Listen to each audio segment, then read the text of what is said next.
Hagerty is the world's largest provider of specialty insurance for enthusiast vehicles and supports keeping car culture alive through youth programs, the Historic Vehicle Association, the RPM Foundation, and more.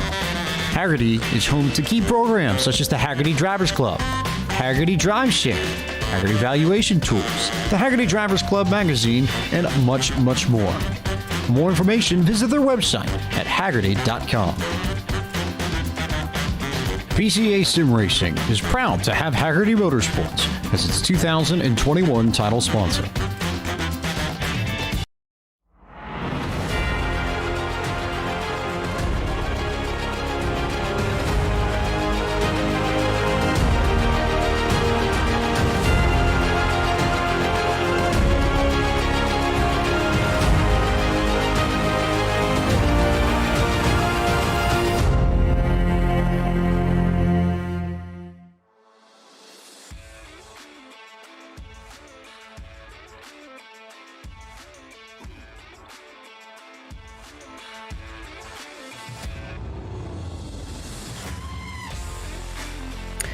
When it comes to trying to clinch a championship, no track has had more history as well as more amazing moments of clinching championships than here at the Suzuka Racing Course.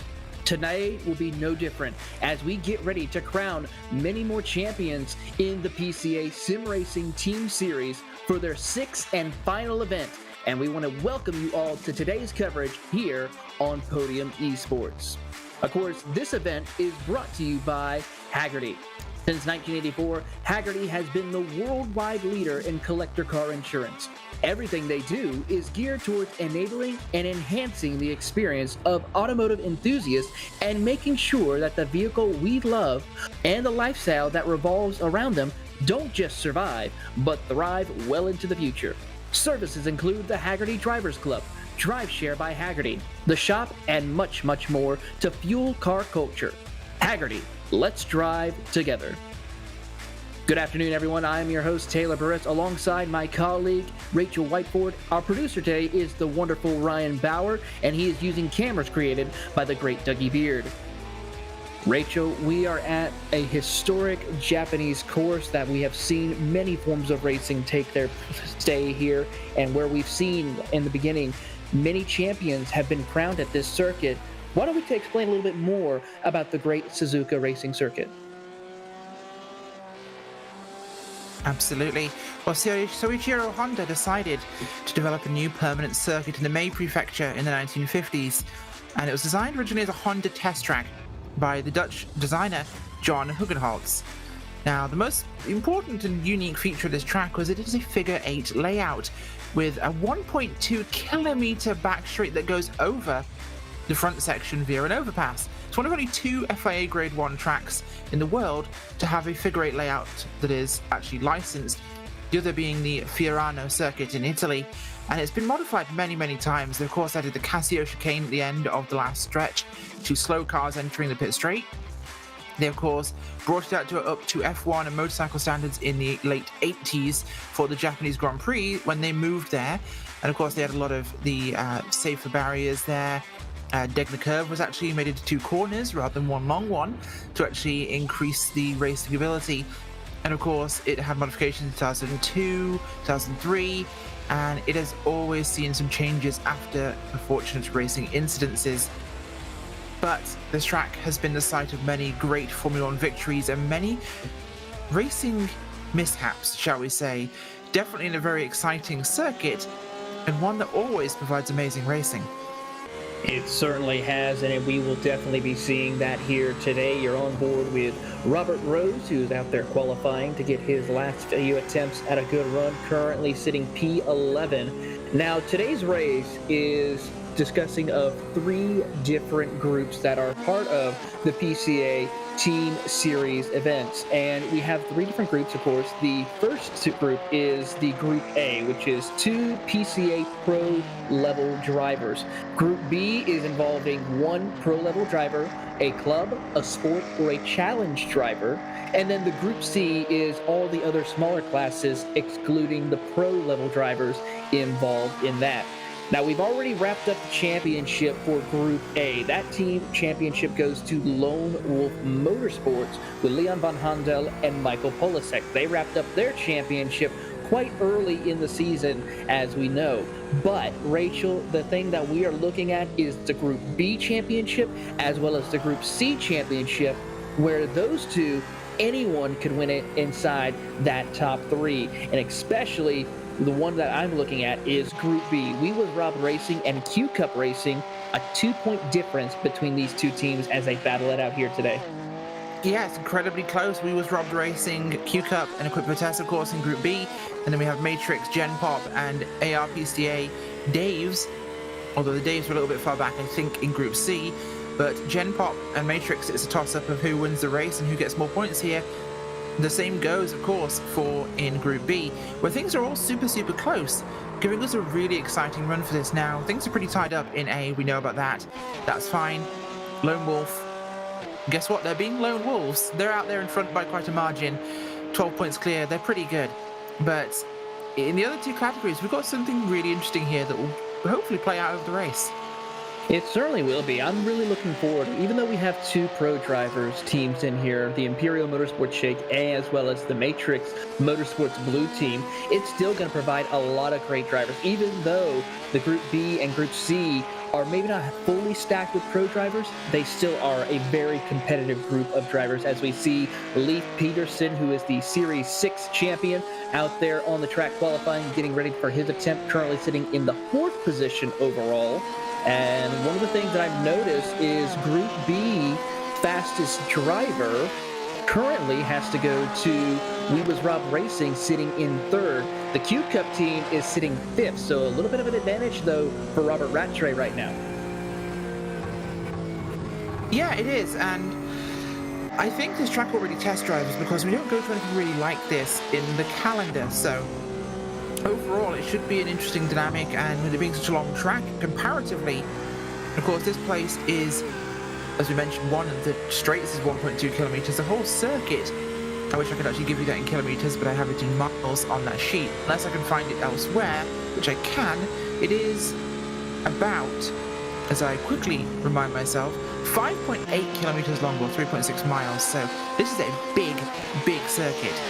Which means we're not going to see the same heavy rubber build-up we'd see at somewhere like Watkins Glen, where a second driver coming in later in the race is going to find a very different track. It will happen more slowly over the size of this track, and so will temperature change, so it's going to be a lot more balanced, I think, between the two sessions. It certainly is, and it's going to provide a lot of great, interesting strategy calls during this race, as we still see Robert Rose out on the racetrack, still sitting P11 in that number 443. Of course, he is racing with Team TGR. They're sitting 7th in the point standings right now, not in contention for a championship, but are still going to come out here and race these beautiful Porsches. Of course, the Porsches that we are utilizing in this event is the Porsche 911 RSR GTE or GTLM class, depending on if you're in the European Racing Series or IMSA. As we see these cars currently out on the track, they've been used all season long. As they work his way down into turn 1, the first turn, which is 2 corners, turn 1 and turn 2. And then they make the climb up through the S's before approaching Dunlop Curve, and then through Degner 1 and 2. And it's going to provide a lot of great passing opportunities through this section here, Rachel. I love the rhythm that you have to have when driving through this part of here with the S's, as we're on board with Robert. Absolutely are, and it's going to be interesting to see how this one does play, because it's going to be difficult for them to really predict this race's overall pathway. And Rob and the guys, I think they're going to have a really strong run. It's going to depend on what they can actually put out strategy-wise, because the pit cycle will be very, very important here.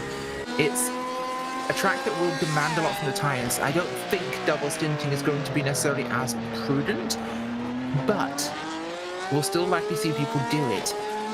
It's a very abrasive circuit. Typically, and this is one of my things that I've said many times at Japanese circuits before, but Japanese asphalt contains a lot of volcanic rock, which makes it almost like sandpaper. It's very grippy, but it is also very, very abrasive, so tyres will suffer a lot here. They certainly will, as the clock is winding down. Less than a minute to go left in qualifying. We have a couple of other drivers out on the track. You have the two Matrix Motorsports cars, Matrix Motorsports Black with Aaron Ambrosino behind the wheel, and Matrix Motorsports Green with Matthew Siddle behind the wheel. Two of the strongest teams out of the Matrix Motorsports. 3 cars, I believe, or actually 4 cars, are Matrix Motorsports out on the circuit. Of course, the Matrix Motorsports Green is Matthew Siddle, leads the point standings in Group C as he continues to get things up. They have a 3-point lead over the Gen Pop, which currently sits 10th with Jeff Smith.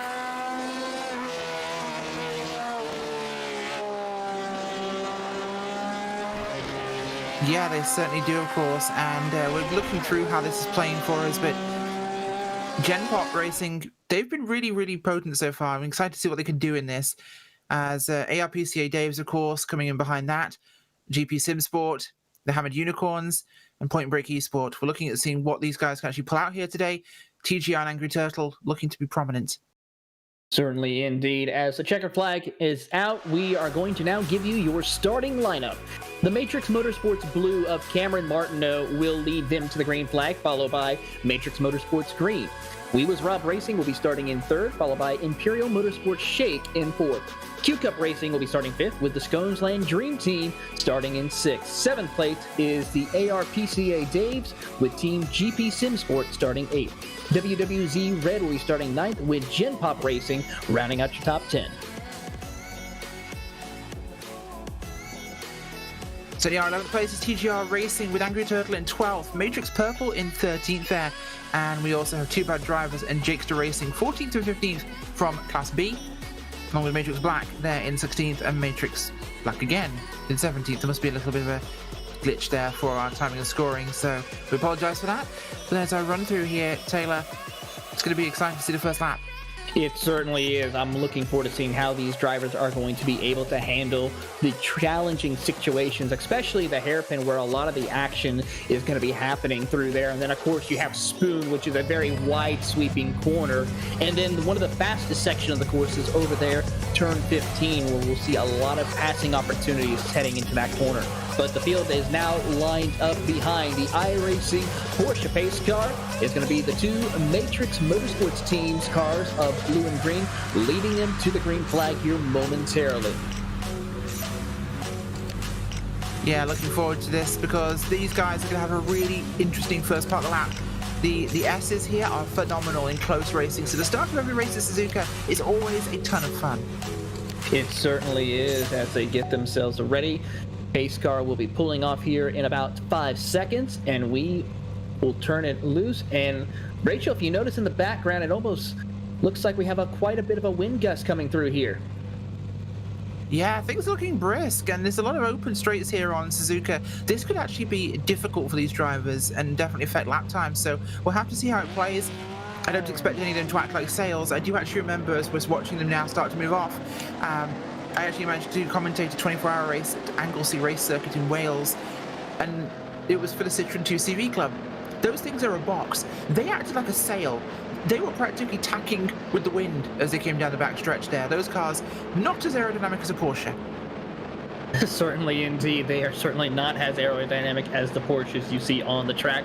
But as they enter through the Casio Triangle for the first time, pace car will lead them down and then get out of harm's way to turn 16 Porsches loose for the next 90 minutes. We're happy to have you with us here on the Podium Esports Network as pace car will pull off, waiting for Barney the Flagman to give the green flag command as he's waiting up in the starter stand. Waiting. As we're still waiting for the green flag, it should be coming out momentarily. All of the excitement, the tension, the waiting to go at the moment, and green flag is out, and we are underway here at Suzuka. Heading down the front straight, we already have 3 wide action. Lee Peterson has to back out, almost gets hit in the back bumper, one of the other competitors, as it's now Cameron Martineau who will lead them out of turn number 2 as they make the progress up through the S's here. Martineau, Siddle, and Rava Rattray, your top 3 as they work their way through the winding S's approaching the Dunlop curve. You got to say, big jump there by Q-Cup Racing and Joshua Vieira. He had an amazing start. Got that car there with a huge American flag on the roof. You could always tell it's him. And the Q-Cup guys, but they had a fantastic start. He was motoring there, bringing it up towards his top 3, and as we come up now through Degner, it's going to be an amazing push-up actually, as now up through into Dunlop and through and down. Oh, that was Dunlop and now into Degner. Sorry, I get those two backwards sometimes. Diving into the hairpin here, and we have an out-braking opportunity for We Was Robbed. Trouble for Team GP Simsport. Randall Ayers takes it a little bit wide in the grass through the Degner corners and then messes up coming out of Degner too. Let's take a look at the replay. You're on board with Randall. He has a good run coming out of the Dunlop curve, but watch how he sets his car up heading through the Degner 1 and 2 section of the course. He'll come into the braking zone, hit his apex, but wash him a little wide, hits the grass, and he doesn't have enough momentum to slow his car down, which will then send him into the tire barrier, but no major damage. He will continue on his way, but now sits in the 14th position. Meanwhile, back up front, battle for second, though, between We Was Robbed Racing and Matrix Motorsports Dream. Siddle and Rattray, they're in 2 different classes, however, which will make it a little bit interesting to see how these two will race. They don't have to really battle each other, but Robert Rattray probably wants to try to find a way around Matthew Siddle in order to keep Joshua Vieira behind him in the Q Cup car. Yeah, it definitely is, and it's pushing on now as we go into that second lap here at Suzuka. The car's still very close together, making things really a little bit nerve-wracking with how close the track could be. It's a big move here. The Daves trying to defend on the outside there from, I believe that's the Schlansan Dream Team. Dives up in the inside in 1 and 2 and makes that pass. Beautiful job by Jordan Dyer, who is in that Scones Lane Dream Team as they work their way up through the S's. You're on board with Dave Craig in the PCA Daves. As you see his onboard camera, trying to get himself focused, set himself up for a rhythm now. Not in contention for any championships, but Rachel, even though if you're not in contention for a championship, when it's a season finale, you want to try to end it on the highest note possible, and a top 10 finish for the Days will definitely be one to look back on and say, that's a pretty good accomplishment for the season. Yeah, it really is, and I think this is an opportunity for a lot of these guys to really just have a great final showing for the season.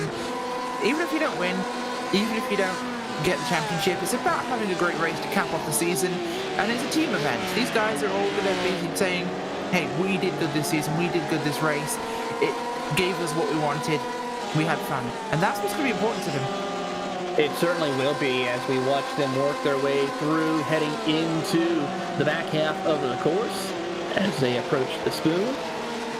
Nice run. A lot of areas where you have to double apex this section of the course, Rachel, in order to carry that momentum, but you don't want to go too far off and hitting the grass or the non-racing circuit in order to lose speed as well as possibly receive a time penalty, which can happen. Yeah, and it's going to be important to do that because you can get some big penalties here at Suzuka. As Matrix Green there falling to We Was Robbed, and of course they aren't in the same category there, but it is what it is. Now, Matrix Green, I believe, we're in Class C, so we've got inter-class battles here for position, which is really making things a bit unusual. I think everyone's just fighting each other. Matrix Blue, of course, have cleared off towards the front. They've got a good gap here, but We Was robbed of the Class B leaders, getting ahead of the Class C leaders there in Matrix Green. They certainly have moved them up to P2 overall, leading in the Group C class. There you see Chip Witt now in the WWZ car, WWZ's red actually, and he is sitting in the 10th position. Loving that little mirror he has to show a little bit of better perspective of how he's actually driving, and as well as to see certain points. Gets a better look also at his simulator rig, which is looks like to be a 3-screen monitor, which is very helpful. I know a lot of people in the world of sim racing always wonder which is better, single screen, 3-screen, or virtual reality. And Rachel, what would be your preference as we take a look at the beautiful WWZ red livery? Yeah, I gotta say that is a really good one. I quite like it on that car. They always have some interesting stuff on there. I like the pop art styling of that one. But no, there's always been great liveries in this series. But look at the 777 behind them. That's also a really hypnotically beautiful car as well. So that's Angry Turtles. They brought out the big boys for today. They certainly did. The Angry Turtle of Mario Gonzalez behind the wheel of that 777 Porsche as they work their way through Spoon. Getting around them, move them up into the top 10 here today. And they will now try to chase down the TRG machine of Robert Rose, who is just ahead of them in the 9th position as you're on board with the Imperial Motorsports Shake team of Luke Peterson from the Maverick region. As he's definitely trying to get into the braking zone, has to back off in order not to get into the back bumper of Joshua Vieira in the Q-Cup car. As it's great racing action from second all the way pretty much, Rachel, to the 6th position, and then you have a little bit of a gap before you get to the 7th, 8th, and 9th position. Yeah, that's going to happen. We're getting a little bit of spread here on lap 4 as we'll try and open this thing up a little bit. And we're only about 8-9 minutes into this race, but it's already going to tell you, though, that this is what we're going to see quite a bit of, and I'm going to prepare you now. This field will spread out, and it will become a time race, and that is just as exciting. It's not always seeming that way, but it will come down to a pit strategy and a time race and lap times, because you'll have cars that do catch each other, but we won't see as much lapping here as frequently because of how long this circuit is. So we will see this spread out, and we will see it settle down, but right now it's quite packed here as Gen Pop Racing, so we've got to look at the Transcend Dream Team there. They're in a bit of a pile. That's just ahead, in fact. They're at the back of that group there with Imperial Shake and Q-Cup. And Matrix Green just ahead of them there, but we have Gen Pop Racing just behind them there. Behind them, TGR and Angry Turtle trying to shank Gen Pop in the showers. Well, they're going to try, but they're going to have to try to find a way to get around the Gen Pop team as they work their way through. The Angry Turtles are definitely starting to get a little angry to try to chase down the TRG and Gen Pop teams as they come down the back straightaway, heading over to Spoon as we now go back up for the battle for P number 4 between Q-Cup and Imperial Motorsports. Lee Peterson, the Series 6 or the Series 5 champion, as he is definitely one to watch here. He's picked up the PCA Series 5 champion with just consistency as well as one victory from the that season. A lot of drivers are looking forward to seeing what he can do in Series 7. But as he enters into the Casio Triangle, gets right on the back bumper, tries to work through here, as we are going to ride on board with Lee Peterson and give you a lap around Suzuka. Coming to the start-finish line, we're going to be approaching speeds close to 150 miles an hour as he works his way down into the front straightaway, looking over into turn 1, which is called the first turn, heading into turns 1 and 2 at double apex as you try to hug that inside line. Coming off corner exit, you'll head through the section of turns 3 through 7, which is the S-curve, a very rhythmic section where you need to hit your apex on point in order to carry as much momentum and speed as you work your way through. You're going to get to the top of turn 7 and head through the Dunlop curve, a very wide sweeping corner that can carry a lot of momentum for you as you make the short run to Degner curve, which is turn 8 and turn 9. Degner, you want to break a little bit early to carry a little bit of momentum. Don't want to go over that rumble strip, and make sure you do not overshoot here in Degner 2. Coming out of Degner, you're going to have another short shoot before you get to turns 10 and then the hairpin of turn 11. Hitting your braking marks, you want to make sure you don't want to lock up the steering wheel or the tires. That'll cause a little bit of issues because of how rough the surface is. You're now coming through turn 12, this long sweeping straightaway here. As they work their way through, you need to then set up the proper opportunity for a pass as you approach turn 13 and 14, which is the Spoon curve. Heading down in there, you want to wash up the track a little bit, hitting the rumble strip before diving it back down, and now approaching towards the back straightaway. Down the back straightaway, you can utilize a great opportunity for slipstreams as you now approach turn 15, a flat-out corner in these Porsche 911 RSRs that you want to carry as you work your way through to turn 16, 17, and 18, a very tricky and dangerous corner, the Casio Triangle. Heading the braking zone just before you get to that Advan banner, you then hit your marks, hit the curve a little bit, and then come out at turn 18 for the fine time, take a look at the Ferris wheel, and then go back at it here around Suzuka. You know, I'm hoping the drivers aren't looking at that beautiful Ferris wheel up there on the outside of the track behind the grandstands, because that would be a big distraction, but thanks for that lap on board, Taylor.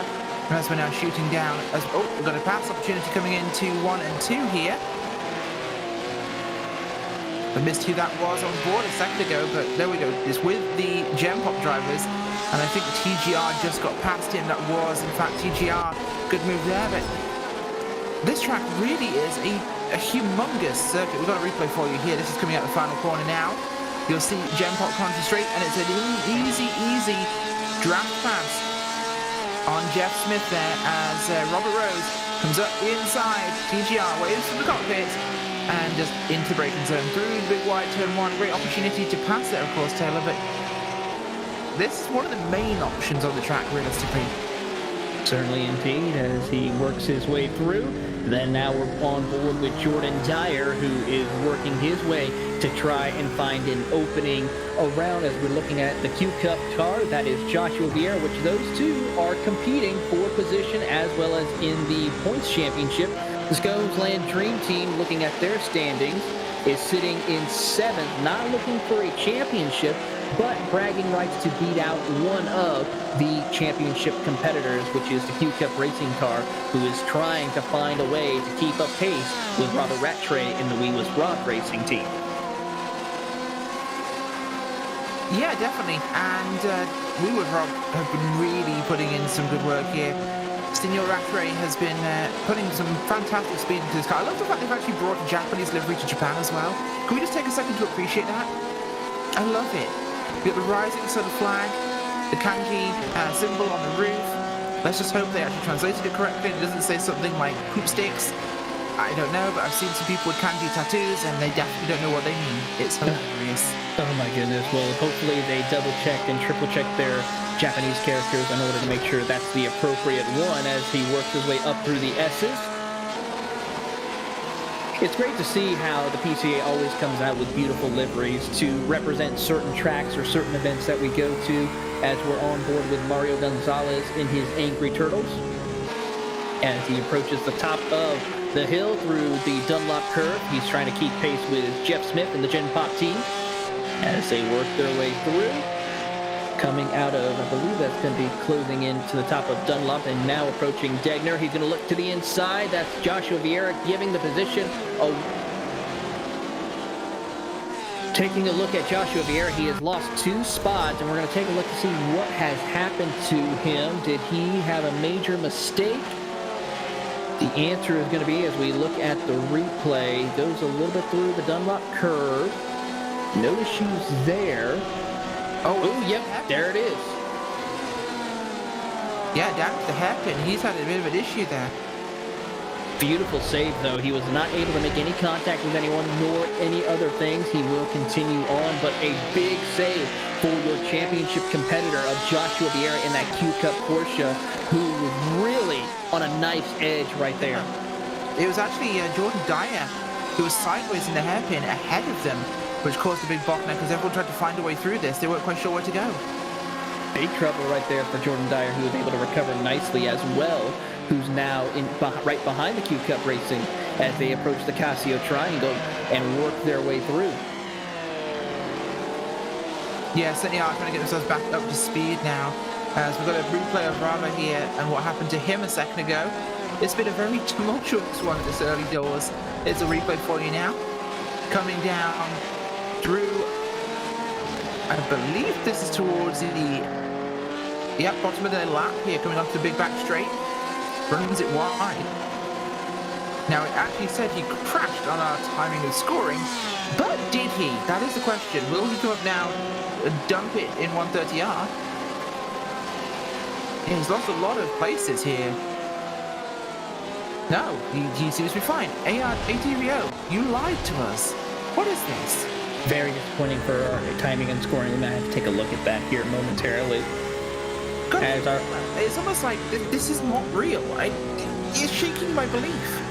It shook my belief a little bit right there as well, Rachel, because I was expecting something to happen, and then I was now kind of like poking something with a stick and saying, come on, do something. But apparently that's not going to happen this time for the Jakester Racing of Christian Rava. The car without a Jake, as we like to call it, as they work their way through. Keeping an eye on the battle for 4th position between Leif Peterson, Joshua Vieira, and Jordan Dyer. Peterson has pulled away by about a second over Vieira. Dyer, though, in hot pursuit as they work their way through. Keeping their way coming through the Spoon Curve. And it is no trouble whatsoever for Cameron Martineau. He has pulled out to about a 5.5 second lead over Robert Rattray in the We Was Robbed Racing. Now pull it out to 6 seconds as they approach turn 15. He has a 1.6-second advantage over Matthew Siddle in the Matrix Motorsports Green Machine as they work their way over to the Casio Triangle. Still watching the battle for P4 between Imperial, Q-Cup, and Dream Team as they work their way out of turn 18. Once again, looking through the field right now, currently your biggest mover of the race has to go. Really, pretty much everyone has been solid in staying in the same position. I'd have to say the biggest mover goes to the TGR Racing team with a 3-spot gain, starting in 11th and now currently runs in the 8th position. It really is, and that's saying something. We don't have a huge amount of movement, really. But we look at the sort of the way they're running, and it's definitely a testament to the teams and their overall speeds. Of course, we have no lone wolf today. They are, I believe, unbeatable. 9 points for a race win, correct, Taylor? 9 points for a race win, that is correct. 40 points versus 28 of the current leaders of Class A, or Group A, which is Matrix Blue. On 28, if they get full 9 for winning, they go up to, drumroll, 37. 3 points shy, so Lone Wolf are basically the winners. So no matter what they do, they can't beat them. Now, Imperial Shake totally can beat Matrix Blue, so that is something they have to race and try and win this thing to stay ahead. But we see We Was Robbed and we see Matrix Green, the two class leaders from Group B and Group C, leading as well. So it's 1, 2, 3, Group A, B, C. No, this isn't Sesame Street, but they are out there in the order that we know of their speed, so this is expected at this point. These guys have proved all season long they are the quickest. Well, it's certainly sunny days right now for the Matrix Motorsports Blue team. A little bit more strenuous for Robert Rattray and Matthew Siddle as they don't have as much breathing room when it comes to their championship, but they do have a little breathing room from their competitors who are behind Leif Peterson, who is holding up those drivers behind him. So we'll have to keep an eye and see how that goes. As we continue to watch on through the field, a couple of drivers have been working their way through, but let's go take a look at the battle for 11th position. Randall Ayers and Gary Rice is Team GP Simsport versus the two bad drivers as they work their way into turn 15.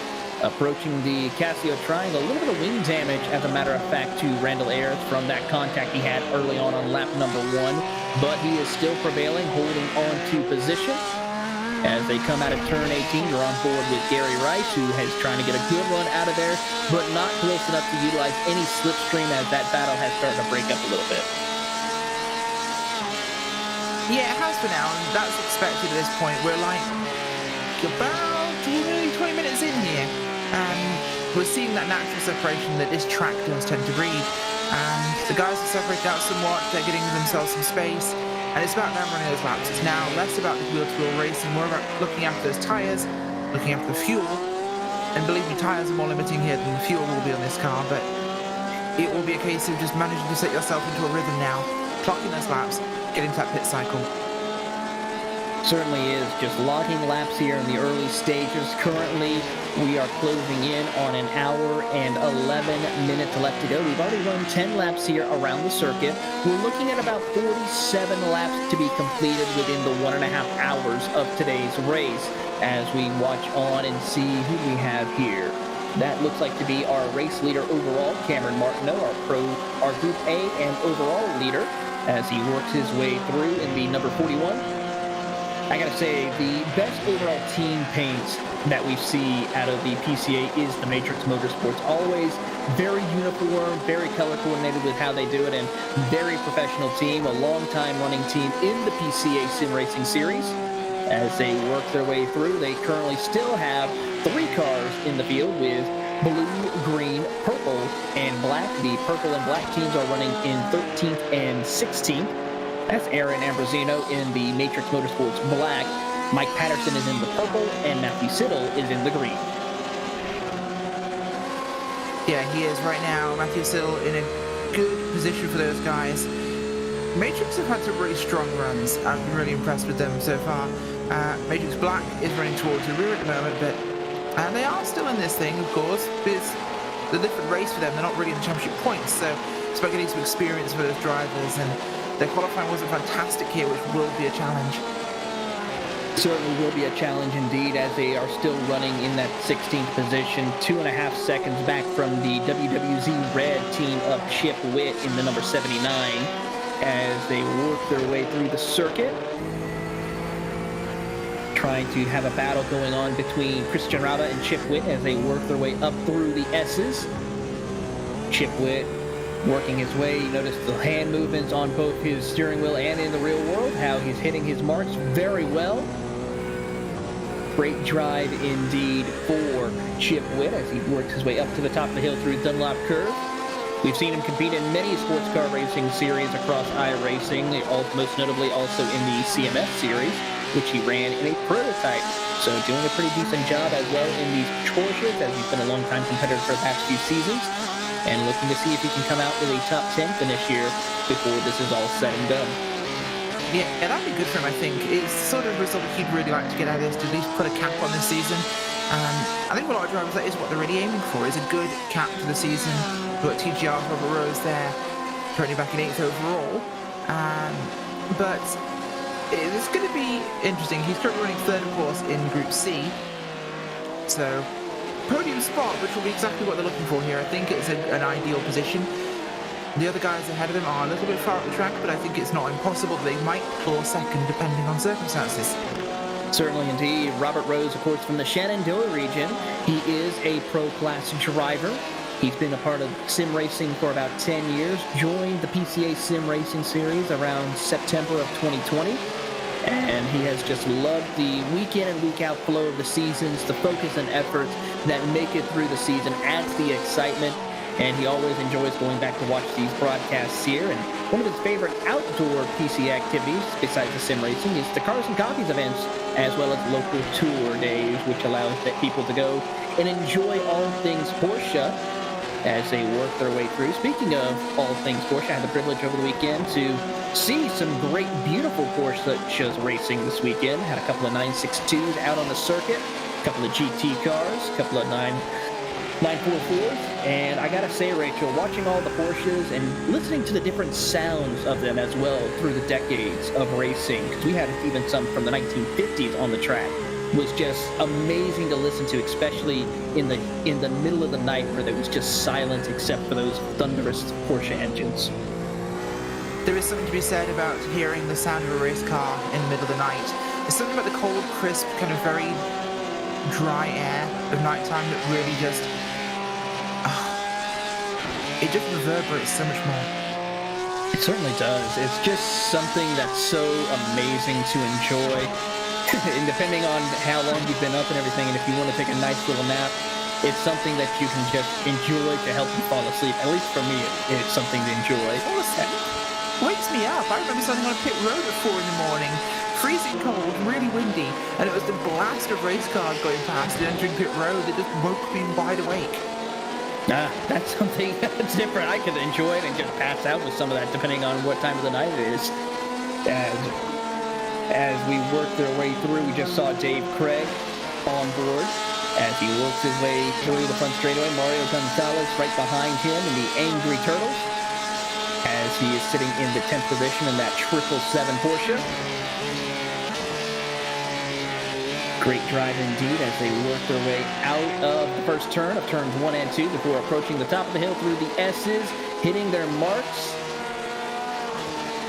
And of course, Rachel, we see Porsches compete at this circuit with the 10 Hours of Suzuka event that the SRO usually hosts that brings GT racing to this circuit.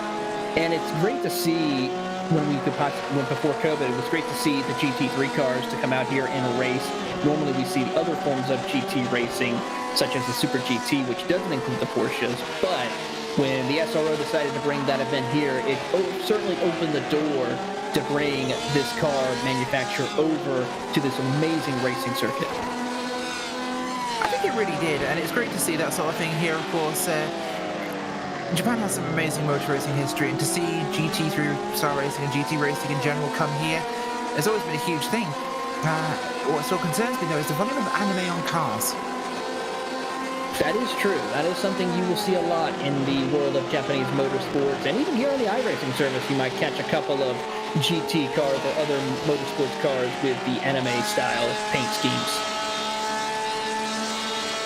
Yes, less about that, more about the racing cars, I think, as no real changes towards the sharp end here, Taylor. But no, you guys are running in a good step. I'm I believe right now we're looking at about just under that half an hour mark on the clock here from these guys. So we're starting to head towards 15 minutes to our window, really. We enter actually officially the pit window technically in about 5-10 minutes. We'll keep an eye and see who will be the first ones to come down pit road here, but right now, no changes. It's going to be 1 hour and 4 minutes left to go here in a couple of seconds as we watch Chip Witt working his way, keeping up with the battle between him and Christian Rava. The other battles happening on the track, Lee Peterson versus Jordan Dyer, and then, of course, Dave Craig versus Robert Rose and Jeff Smith and Mario Gonzalez. Those are some of the battles out on the racetrack as we are on board with Witt as they come out of turn 18 across the start-finish line. He's a little bit closer this time. Can he carry the speed down this front straightaway into the first turn to try and find an opening through the S's? We'll find out as he enters now. Not close enough this time, but can carry that momentum through the S's. He might have a shot as they approach the hairpin. Yeah, it's a possibility for that, but it's going to be a little bit closer required, I think, right now. I don't think he's... Oh, no, maybe. For a dive, he might be, but I don't think this is dive stage of the race. Certainly not dive stage of the race, but if the hole is open, I'm pretty sure he will try to find a way to get through that hole and make the pass complete as he works his way through the corner. Christian Rava being very careful with his marks, entering the braking zone of Degner 1, and hits his marks beautifully through there and approaching Degner 2, hits the apex, comes off corner exit, and now heads towards the hairpin. Yeah, it's really where you want to put it in there, but not really going to be close enough for a big jump, I think. He'd have to be right on the bumper to make an attempt at a pass at this stage, unless you're going to go for a draft at the front.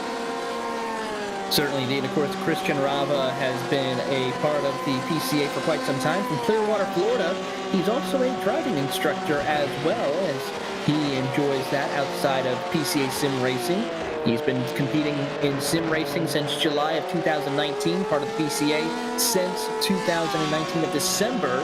And one of his favorite events that he was able to do is not just the endurance racing, but also racing against the Great Porsche Club of Great Britain, which was a very fun event that happened during 2020 as we see them working their way through. It's kind of something I hope we can see again here on Podium Esports, the two clubs going back at it head-to-head.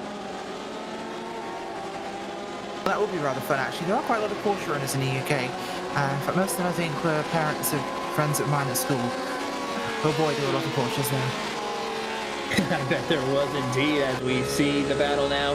Here comes Chip Witt as he approaches Christian Rava, working his way through. Not close enough this time either. He's going to still stay tucked up behind that rear wing of his Porsche competitor in front of him as they approach the S's, hitting their marks beautifully on board with Chip Witt. He's going up through the S's, hitting the gears. Don't want to go too high up through the gears in order to have the most speed and carry a little bit of momentum through.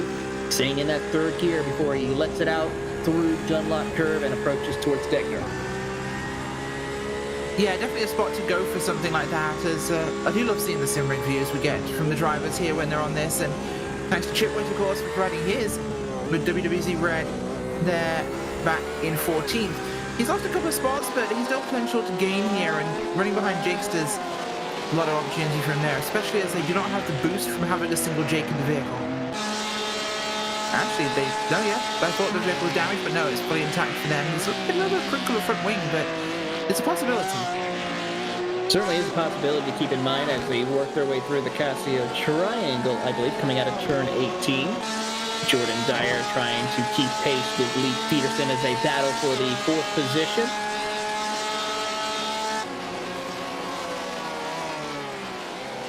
As they work through turn 1, great driving between the two different classes. Of course, Lee Peterson part of the Group A class, as well as Jordan Dyer part of the Group B class. So two different classes battling it out for position overall, but still showing respect. And here's another battle happening right now for 7th. It's the TGR Racing of Rubber Rose versus the AR PCA Daves in 7th position. There you see Dave Craig on board, trying to stay focused, hit his marks. I believe that's the Fanatec wheeling system that he has right there with a track racer seat. Yeah, it's a good pick there. You managed to get exactly what Vicky's running. As don't forget to put his racing gloves on, of course, important for sim racing. People have to think it's a silly thing if you're tuning in, for example, for the first time. It's a video game, why do you need gloves? Well, some of the feedback on these wheels is strong enough that you will get blisters on your hands, even after the length of a normal race. And when that wheel starts spinning and whipping out of your hands, it can take the skin right off. It certainly can. I usually like to wear my gloves when doing endurance racing, of course, such as these drivers are doing right now. Might have to actually do a little bit of upgrading on my gloves, as here in the near future. The question is, are you commentating in your gloves right now? No. In fact, have commentary gloves. I wish I had some commentary gloves. I think that would be very important to have, but right now I do not. But if I do need commentary gloves, I know who to go look for. And who would that be? And that is, of course, none other than Martin Sports, where you can go find out and learn more about them on Martin Sports gloves to get some great quality gloves. I was just going to say that was the best segue we took into that, because I didn't know where you were going with that. I could feel the lead, but I wasn't quite sure where you planned to take it. So, yeah, go check those guys out. Everything we know about them, they are awesome people and great to do business with, of course. As you got the link there on the screen for you, of course, you can use the podium code to get 25% off any in-store glove.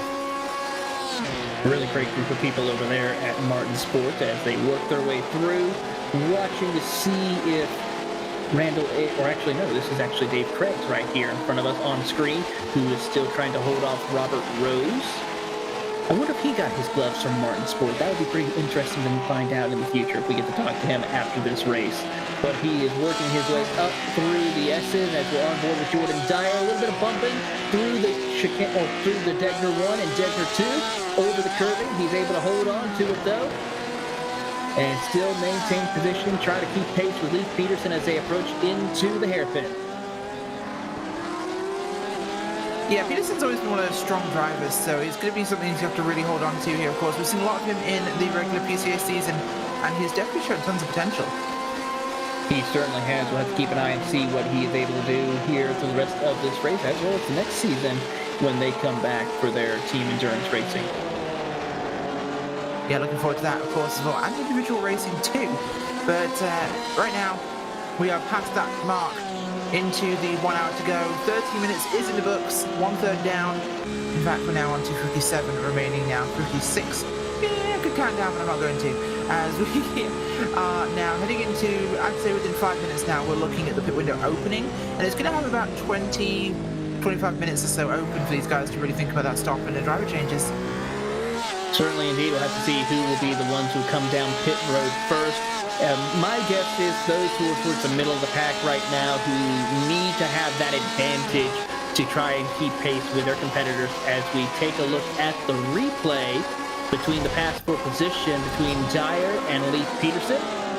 Coming out of turn 15, they're approaching the Casio Triangle. He's going to try to see if he can take a peek. The answer is going to be through here. Ooh, a little latch up right there for Leif Peterson. That opens the door for him, and Dyer moves up a position into fourth. Yeah, nice little position there for Dyer, and of course Peterson trying to hold this with himself right now, but it's just not quite there. This race is still kind of playing for them, as I just don't know if this is going to be a battle we see all race long, or whether this will be something that he pulls away now, because the speed's been a real variety, but Imperial Shake have been a powerful team. They certainly have a very strong team as well. Of course, that team has Leif Peterson and Christopher Pies in it. They have currently not the fastest lap of the race. That currently still belongs to Cameron Martineau with a 156.141, as he's also ran the fastest lap last lap as well.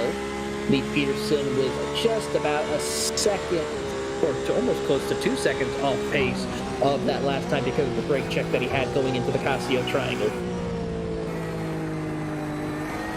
Yeah, that's it's going to slow him down, but I think he'll recover that. Peterson's one of those dynamic drivers that really has flexibility, I think. We don't call him Mr. Consistency for nothing, as he is one of the most consistent drivers in the PCA.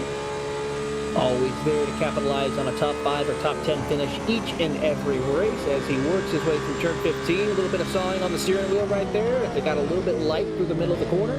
And then back onto the binders through the Casio Triangle. Great camera angle by Dougie Beard to show the hard-working drive of Leif Peterson.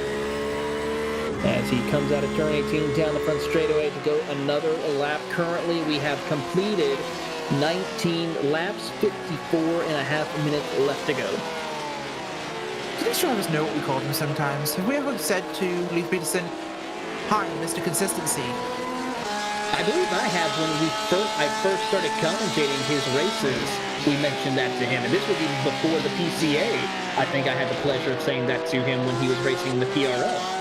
So he's not just Mr. Consistency, he's Mr. Extremely Consistent then. He is Mr. Extremely Consistent. We should update that name. I think that's much more appropriate and telling for the duration of time he's been Mr. Consistent, because it's one of those things that you could be consistent for a season, then you could be consistent for 10 seasons, and it's a different kind of drive. Why am I saying this? I have no idea. But regardless, on track, two bad drivers who are not actually that bad at driving is being wheeled right now by Gary Rice as they're getting themselves some more position. They're currently running 12th overall from 14th on the grid, so they're up 2. And Mr. Rice is currently going after Team GP Sim Sport. Ahead of them, piloted by Randall Ayres. First pit stop happening right now for one of the drivers. That's the Matrix Motorsports Purple of Mike Patterson, who is on pit road. He's the first one to blink as he will make his way down pit road. Just now entered his box. Now the question is who out of the back half of the field will make their way down pit road? Who out of the front few drivers will come down pit road, as Stephen Kemp will get behind the wheel after Patterson. So a new driver in that purple machine. And we'll see where your race leader is. Will he come down pit road this time by? The answer is no. He already crossed the start-finish line. Robert Rattray, will he consider? He's going to continue on the circuit. Same thing with Matthew Siddle and Jordan Dyer. Leif Peterson as well. Joshua Vieira is going to be in the next car, but I think it's safe to say he's going to stay out a couple of more laps as well. We've seen in the past, Rachel, with these endurance races, these first drivers like to stay in the car as long as possible before doing the driver change and pit stop completion. Yeah, looking at our clock right now, we're at 52 remaining. I might see them push it as far as maybe 40 to go, maybe 35 before they jump in towards the end of that cycle. Nice little drone cam that our producer Ryan Power was showcasing. As we now go back to seeing Stephen Kemp rejoining the circuit, one lap down at the moment. But let's see if he will be able to find some pace, find some speed, and work his way up through the field once the pit stop cycles start to go through. As Cameron Martineau comes out of the hairpin and works his way to turn 12 and continues his dominance. Currently has a lead of about 8.2 seconds and growing.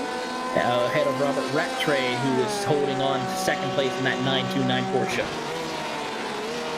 Yeah, definitely doing what he can to keep it moving there. Rattray's been scurrying along the racetrack incredibly quickly, and there's no one on his tail right now. How many rat jokes can I get out of this one? I think I'm just nibbling at the last crumbs of the comedy value for this one, but sorry, I'll get my coat. That's me done. Robert Rattray in second place there. We was Rob's Racing. At least they contain Rob's. That is the important part. Jakester Racing, take note. Take note indeed as we watch them work their way through turn 15, approaching the Casio Triangle. The Rising Sun Porsche having a great run right now as we keep an eye on him. And of course, seeing what he is able to accomplish as we now go back on board with Robert Rose in the TGR Racing Porsche. Ooh, trouble for Jordan Dyer. He's gone off course in the Sconesland Dream Team and stuck in the gravel trap. We'll have to take a look to see what happened there. I think he just overshot it, hit the curve, and around he goes. Tough break for him. Hit the curve there. He got a little bit wide. I think that maybe he'll settle the car early on here for Dyer. As you'll see him coming now, and he just... I'm not sure where this actually goes wrong for him, because he's... Oh, yeah, just too much curve. He was biting a lot of curve early in that run. You saw it on the actual replay. A very gentle bump for him there. Very, very gently touched that. Could have been so much worse, but you see all how much curve he was clomping. Like, that was like cart towards territory of curve clomping. Like, he was up on two wheels, I think, apart, so just a little bit too much, a bit of more than he could chew, and the car said, nope. On board the 6, 7, 8 now, behind him, I should say. That's Robert Rose and TGR, actually. And we'll look at the ARPCA Daves as well. And this is a battle here for 6th with 3 cars on track. Indeed, I think. Yeah, the Daves and Schlanzen Dream Team, who did have that mishap, so it's brought them back into clutches of the Daves and Mr. Rose. Roses and Daves battling it out here as they work their way through the hairpin. Coming out of turn 11, now approaching turn number 12. They're trying to see if they can find a way to catch up to Jordan Dyer. He's right there in their grasp as they work their way out of turn 12, heading over to Spoon. As they keep the momentum and pace up, hitting speeds just a little over 130 miles an hour before dropping it down to about 80 miles an hour through Spoon. Great drive for Dyer as he comes off corner exit to keep the gap between him and Dave Craig, but Dave has a little bit of better momentum out of the final corner as well as a little bit of slipstream help to try and close the gap as they approach turn 15.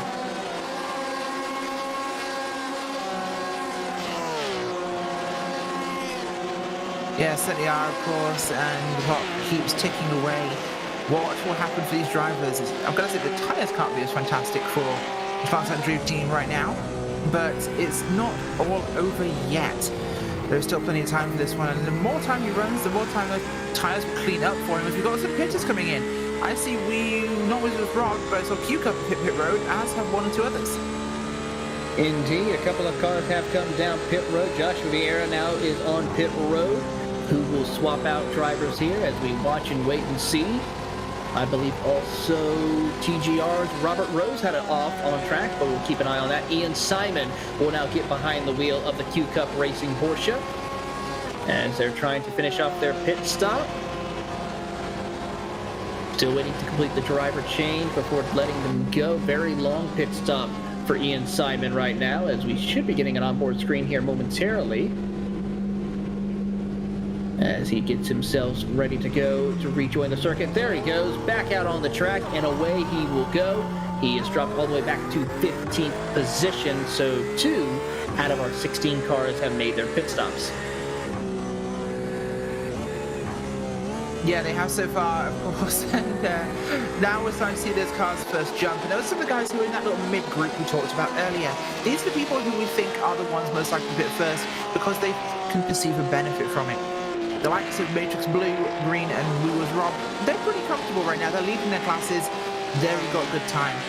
Respectively 9 seconds and then another 6 seconds between the two sets of cars. Behind them, there's another 10.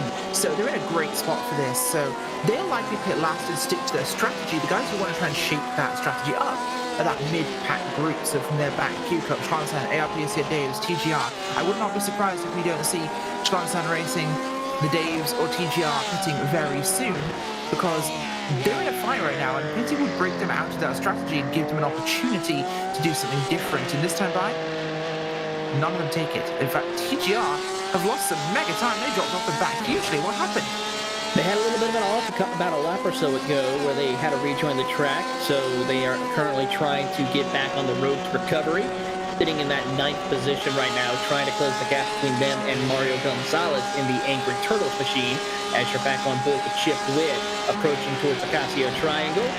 He is trying to see if he can get around Gary Rice as well as Christian Rava, as another car has come down pit road. That's Randall Ayers from the team GP Sim Sport has made his way down pit road.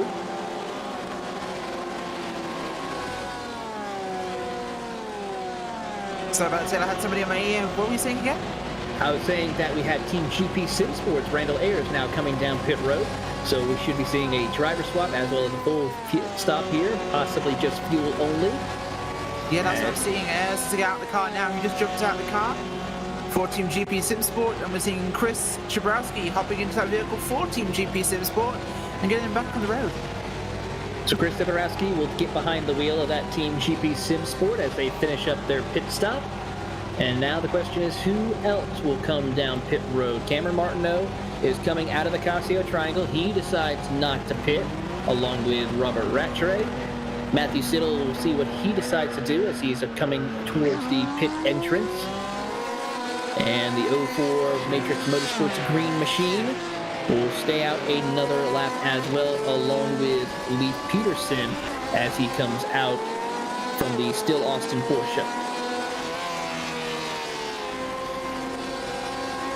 Yeah, it's definitely getting that way, and I'm expecting to see more of these guys start to head down there very soon, Taylor. I think we are really into that time now.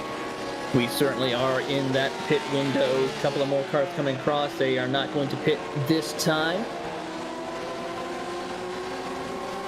Yeah, no one yet, but we're starting to really kind of have that who's going to dive next sort of territory because we're well into that window. We're going to see someone go for it, and we might blink and miss it. So we'll try and keep you guys updated on exactly what happens when.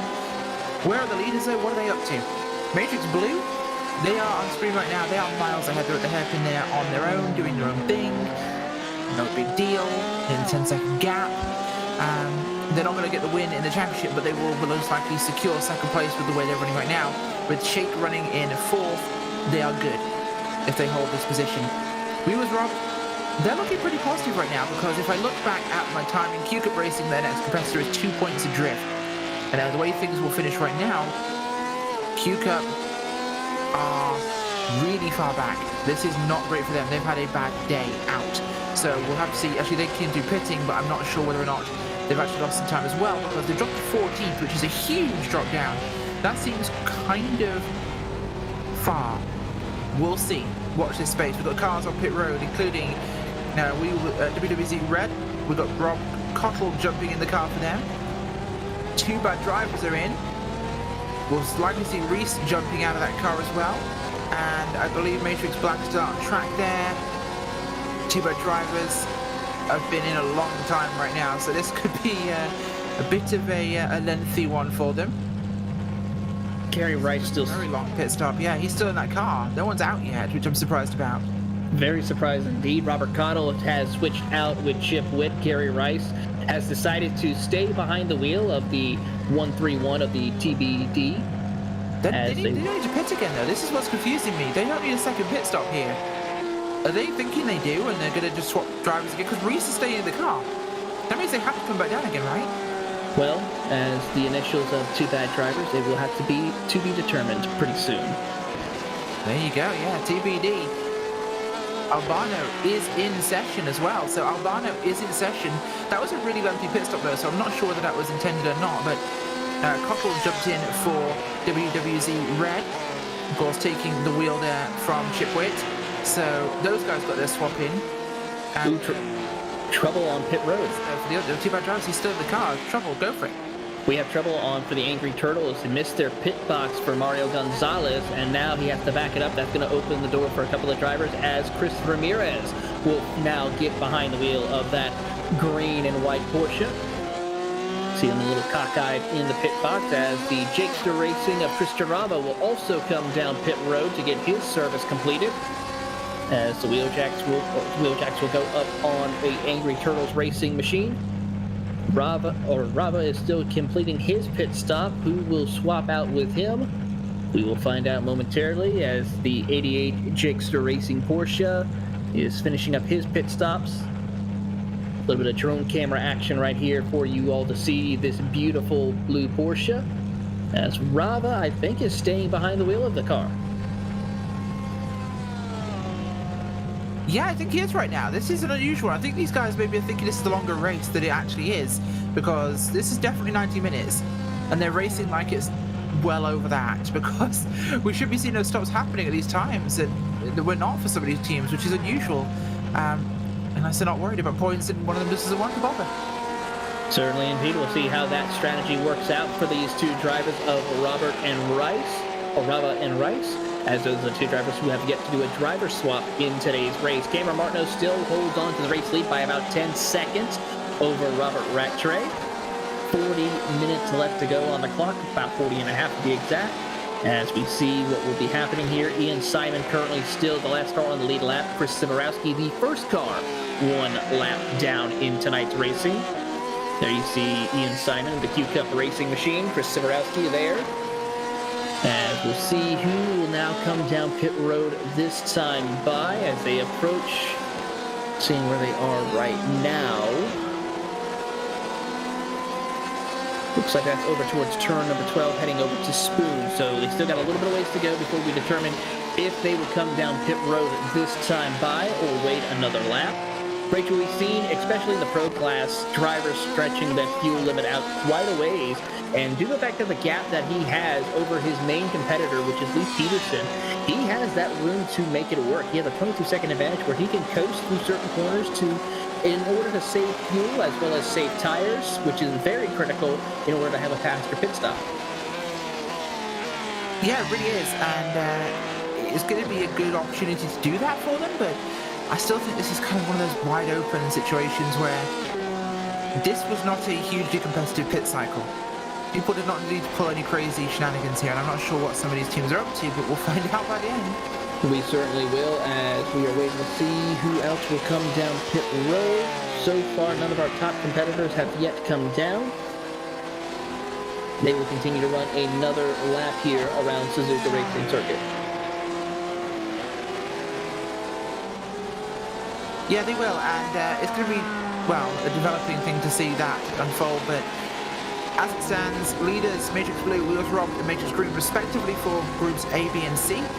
Behind them, the real challenge is coming from those second places. We've got Schlanz Dream Team second for Imperial Motorsport Shake second for the Matrix, Group A, as we do have Jam Pop Racing hitting pit road right now, going into cell blocks for Shakedown.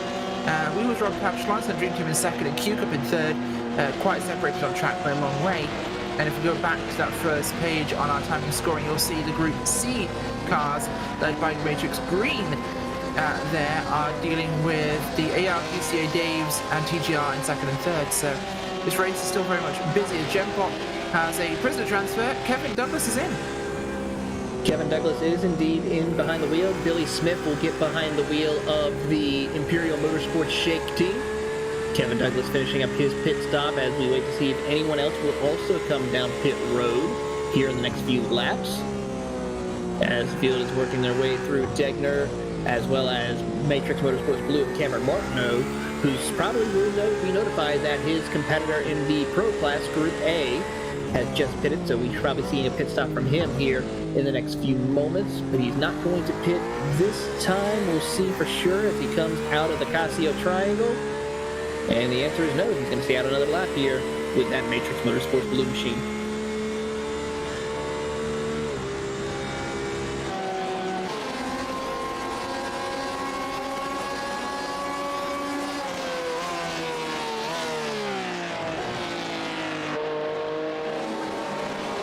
As we make sure of a couple of things, keeping an eye on some of the other action here on the track.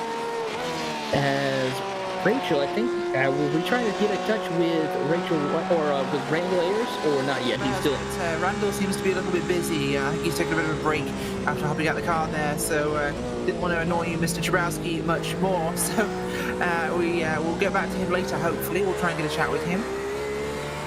Certainly, indeed. We'll keep an eye on that and try to reach out to Randall here before this race is over with. As we watch on the board, I believe we're on board with Jordan Dyer, or actually Gary Rice in the two-back driver's car, as he is trying to hunt down Robert Cottle in the WWZ Red. Now back up to Dave Craig and the ARPCA Daves. Back at it here again, as he's trying to remain focused, hitting his marks up through the S's. As he comes up to the top of the hill here, through Dunlop Curve, a beautiful drive indeed. Yeah, it certainly is, and it's really been busy for all these guys out there today. The track has been quite tumultuous. We haven't had any major incidents between drivers, though. That's the big thing, though, so I think it's been really, really fair for all these cars.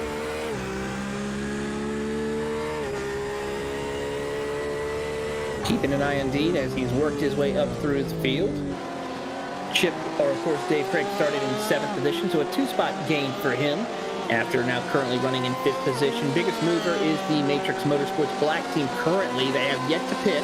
They have gained 8 spots after starting in 16th, so a good try for him. But of course, Aaron Ambrosino still has to come down pit road, so we'll have to see how that will factor in once pit stops are completed. As we have actually now with us Chip Witt. Chip, you just got done with your run out there with the WWZ Red Porsche. How was conditions out there for you? Actually, conditions are great. The track is really, really fast, and it's a lot of fun out there. Unfortunately, I made a couple of unforced errors and put ourselves in a bad way from a good P9 start. Explain to our listeners about the amazing circuit that is Suzuka, about the racing here with these Porsches, and the differences compared to some of the other circuits we've raced so far in the Team Endurance Racing Series. This track is very, very technical. There are a lot of places where you have to let the car's rhythm come to you, and if you do that and you're patient, you can perform well. If you get impatient, you try to overdrive, you're done. It doesn't work. And so that's not unlike some of the other tracks. Other tracks tend to do that in slightly different ways, but Suzuka is definitely, it's one that really, really pays dividends in being patient and easygoing. Not a lot of places to pass, though. That's the other problem here. Well, before we let you go, is there anyone you'd like to say thank you to? Absolutely. Definitely want to say thank you to our sponsor, Haggerty, and definitely want to thank the steering committee and everyone that participates in PCA Sim Racing. Great group of guys, so much fun. WWZ forever. WWZ forever indeed. That is Chip Witt, one of the drivers of the WWZ Red Porsche. Currently, Robert Cottle is behind the wheel of that car. Yes, it is, and Cottle getting a good run in there for the moment as... Oh, we got TGR on pit road. Gerlach is hopping in that vehicle there for TGR Racing. He's just coming off pit road now. Cameras on Matrix Blue, as you'll see there, just in the background on the front straight, just behind Matrix Blue, in fact, as they come past them at pit exit there. Boom, flying past at full speed. Of course, that was the Matrix Blue car of Cameron Martineau, still out on track. TGR now behind, under the control of Mr. Gerlach, and he's going to hopefully get some good running in here. We expect them in this portion of the cycle right now, of course, and, well, let's see it play. We will certainly see it play out indeed for Robert Rattray, as he takes a little bit of a bounce through pit road, hits his marks, and we will see who he will have swap out with him. As we get the final update, it's going to be Ed Eisenring behind the wheel of that Porsche. We was Rob Racing. Ed, of course, a very fast driver. We'll look forward to seeing what he can do with that car. Not a Rob. Oh, we was Rob Ed. Now I get it. Clever. It took me this... It took you all season. It took me all season. Now I get it. Robbed. Not we was robbed as in a pair of Robs, but Rob and Ed. Rob Ed. Oh, I feel stupid. Go ahead and let's grab your stupid. Grab your coat, Rachel. It's time to go. As we wait and see for our race leaders to come down pit road, the ARPCA Dave's Thomas Doherty is behind the wheel now of that car. As Cameron Martineau still has yet to pit, along with Matthew Siddle, and Jordan Dyer has yet to pit, as the rest of the field has completed their pit stops, excluding Aaron Abrazino. Yeah, they are, so I have to see where this one plays for them, but ARPCA Dave's there sitting on pit road. We'll see what they do. Doherty's getting ready to go out here. Hit the car, drop down for him, and he's pulling out and away. It's great seeing that driver's perspective in pit road as well, from over the shoulder. I love that view. Very great camera angle that he has right there for Thomas Doherty to let us see what he sees as he works his way out of it, the pit road, and back onto the circuit. And being very smart as he takes it easy with those cold tires, and has, of course, the Porsche Fanatec steering wheel on him. So it gets the full Porsche experience as he works his way through the S's to the top of the hill. As we now have our race leader, Cameron Martineau, on pit road. He is going to swap out with Bill Anderson in that number 41 Matrix Motorsports Blue, as well as Matthew Siddle is on pit road. Jordan Dyer also has come down pit road. Give these drivers a few moments. Will we see some driver swaps? Yes, indeed. Klaus Nielsen gets behind the wheel of the Matrix Motorsports Green, as Sconesland's dream team of Jordan Dyer will also do a driver swap, and Andrew Hillman will get behind the wheel.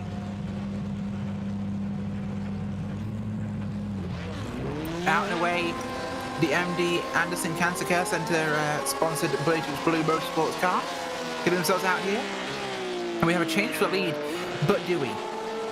Is a real question. Matrix Green also in right now. Klaus Nielsen is on pit road as well. As we may this actually may prove to be an actual official change. So we'll have to see how this plays, because I think, yes, The Robs robbed them. We was robbed, at least the Ed portion, managed to get enough time there that he has jumped Imperial Blue, Matrix Blue, so that's incredible, actually. That's a huge gap, because that was 9 seconds they had to make up. Alert the authorities. So alert the authorities. Apparently, Matrix Motorsports has been robbed as they work their way through. Aaron Ambrosino, the only car out on the racing circuit that has yet to pit. They currently sit in 5th position. We'll see if they're going to come down pit road this time by. Once he completes his pit stop, we will then give you the full field rundown of our midway race break. As we watch on, he's now coming up through Degner 1 and Degner 2. And with this pit stop cycle, it opens up a couple of good battles out on the racetrack between the Sconesland Dream Team and Gen Pop Racing. That's the battle for 7th position between the 996 and the 986 of Hillman and Douglas as they come through the corners. They are approaching, I believe this is towards the hairpin. Yep, they're coming through turn 10, now turn 11. Right on the back bumper. Has to be careful not to get into that back bumper of that Porsche as they come off corner exit down the turn 12 section of the course. As we watch on and see how well he's able to hold off the Gen Pop team. Yeah, we'll have to see how this one plays. Gen Pop tend to get a little bit rough in the prison yard as off goes the Slimestone Dream Team car. I think that was Slimestone Dream Team. That was? Yes, then that's not for position, question mark? That was for position. It was? Oh, okay, so they got rough in the prison yard. That was the pass for position. Moved Gen Pop up to 7th position. Andrew Hillman back into the 8th spot. As we watch on board from the rear bumper of Kevin Douglas. Or actually the top side of the course as they work their way through the Casio Triangle. And Matrix Motorsports Black has now decided to come down pit road. From over 100 miles an hour down to 37 miles per hour is a long, strenuous trip down pit road. As Aaron Ambrosino hits his box, we give him a few minutes to complete, see if there will be a driver swap.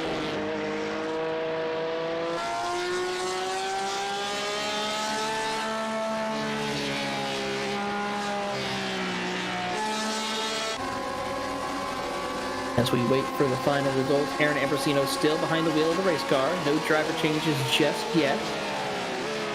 As Stephen Kemp and Robert Cotter are still lapped down, and no driver change. Aaron Ambrosino will stay behind the wheel of that number 8 Matrix Motorsports Black as he exits us off pit road and continues on his way. Will he stay up in front of Oregon Girl Lap? Or actually no, make that Chris Ramirez in the Angry Turtles racing machine.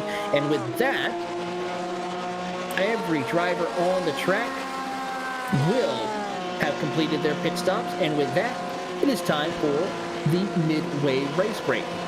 As we cross over to today's race, it's time to bring you the Haggerty race break, brought to you by Haggerty. Since 1984, Haggerty has been the worldwide leader in collector car insurance. Everything they do is geared towards enabling and enhancing the experience of automotive enthusiasts and making sure that the vehicles we all love and the lifestyle that revolves around them don't just survive, but thrive well into the future. Services include Haggerty Drivers Club, Drive Share by Haggerty, The Shop, and much, much more to fuel car culture. Haggerty, let's drive together. The 929 of We Was Robbed Racing has robbed the race lead as Ed Eisenring is now behind the wheel of that 929 Porsche. Currently has a great lead and now is holding strong over 2 seconds by second place competitor Matrix Motorsports Blue has been leading this race up until the pit stop cycles. Bill Anderson is behind the wheel. And looking at timing and scoring, 2 seconds faster between the two drivers as Bill Anderson is hunting down Ed Eisenring to get over the race lead. Third place is Billy Smith, the second, in the Imperial Motorsports Shake Machine. Behind the wheel at number 77. He is also going to be a man on the mission to see if he can get a win before this season is over with. Fourth position is Klaus Nielsen in the Matrix Motorsports Green. They are currently leading the championship right now in the Group C category. They are trying to make sure they keep the Gen Pop Racing team behind them. Q-Cup Racing in the number 87 is Ian Simon. They sit second in the points, 2 points back from Lewa's Rava Racing. They got to gain some more spots before the checkered flag falls in order to try and clinch the championship. Gen Pop Racing is 3 points behind Matrix Motorsports Green. Kevin Douglas is behind the wheel of that. They have to pick up a couple of positions, at least one, to try and see if they can get around Klaus Nielsen. Andrew Hillman from the Sconesland Dream Team, the 996 Porsche, is currently running in 7th position. In 8th position, go ahead, Rachel. I was going to say 8th place is Team GP Simsport and Chris Jabrowski right there. They are currently running back in, I believe, 3rd in your Group C right now for them. They are, in fact, as that 83 car definitely putting some good lap timing right now. That's exactly where they started, though, mid of the field. 9th place is the ARPCA Days with Thomas Doherty behind the wheel there. That car, of course, right now has dropped back 2 spots from where they began on the track, running 4th in your Group C field, but they're definitely getting this thing done for now. Still battling though with TGR, who are just behind them. That was right now by Upland Gerlap, and the 443 machine running in 10th overall. TGR have been up and down the field a little bit. They're up still from where they started, but they're looking to try and make that move on the Daves. 11th place here today is going to be Matrix Black. Aaron Ambrosino there. They actually moved themselves up the order somewhat today. They're 5th now in your Group C. The 8 car started right at the back of the field at 16th, and they've moved up significantly here, so going good for them right now. After that, it is Angry Turtle Racing in the 12th spot. And Chris Ramirez behind the wheel in what is one of my favorite paint schemes in this race. So actually quite a lot. There are some great schemes in this race, but the 777 car there, exactly where they started, 6th in Group C.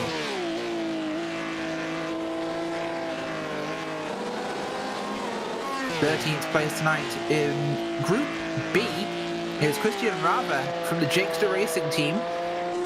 They've moved themselves up 2 spots overall in the race, but so far they're still marked as 4th in your Group B at the moment, trying to fend off 2 bad drivers. Speaking of them, Gary Rice behind the wheel still of that car, as he has been from the start of the race. The 2 bad drivers in the 131, they are currently 5th place there in Group B, and exactly where they started on the overall.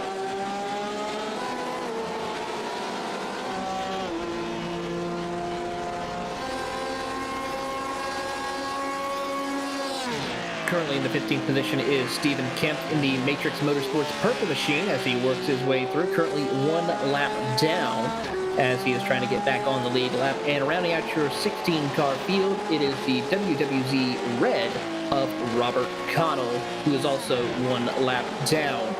And with that, this concludes today's Haggerty Race Break. Haggerty, let's drive together. Change for the race lead during midway race break.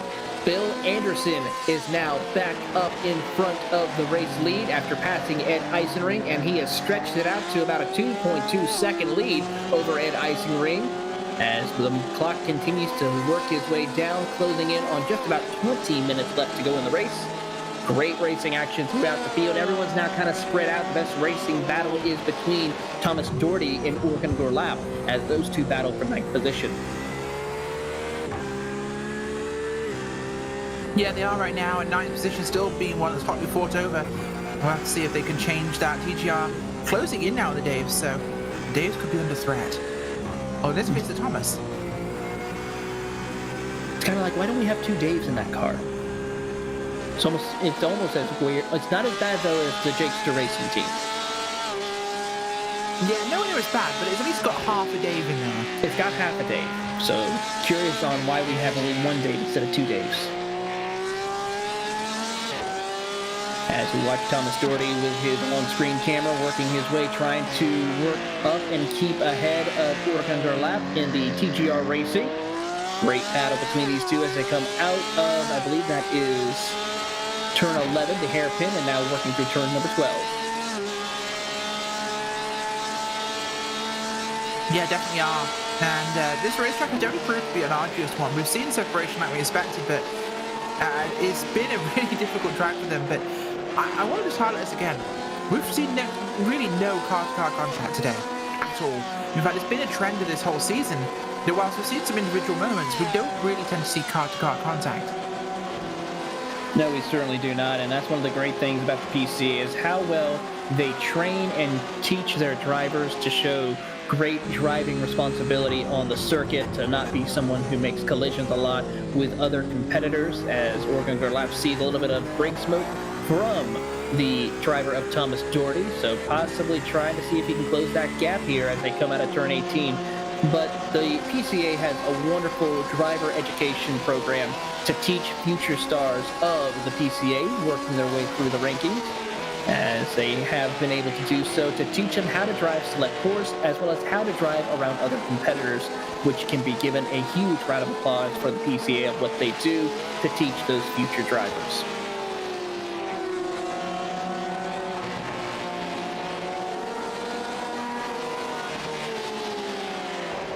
Keeping an eye on some of the battles happening out on the track right now. Everyone's kind of separated. This is the best battle on the track between Gerlach and Doherty. As we watch on these two, take a look at Oregon Gerlach, who is running in that TGR team. Yeah, they are right now, of course. And TGR, like I said, they've been gaining. It's slow but steady progress, like magma moving down a tube, or ice moving down a mountainside, but they are closing that gap. It is such a small rate, but they are sticking there, and they are proving to be a little bit quicker in the overall than the Dave. So I think it's going to be a telling story that will run us to the end of this race. Certainly indeed. He's trying to catch up to Thomas Doherty, who is from Indianapolis, who enjoys everything from Porsche car corrals, especially at the famed Brickyard of Indianapolis Motor Speedway. He's been sim racing since iRacing was in beta, which is a very long time, and been a part of the PCA Sim Racing since the fall of 2020. He, of course, loves doing the team endurance races, the opportunity to prepare for these races with other teammates, identifying the optimum setup that works for everyone, as well as determining fuel consumption and developing a strategy for drivers and changes and pit stops. That is one of the things he enjoys when it comes to this team racing series. Of course, his best accomplishment was finishing third at Watkins Glen in the sports class during Season 6, which was a great race, of course, as we watch and see him work his way through. Coming through turn 1 and 2, great drive indeed as he holds on to that 9th position.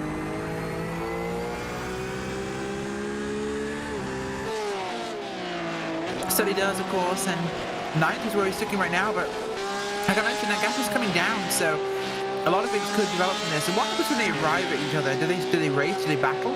Do they cost each other time? Does this bring possibly Jakes to racing into the equation?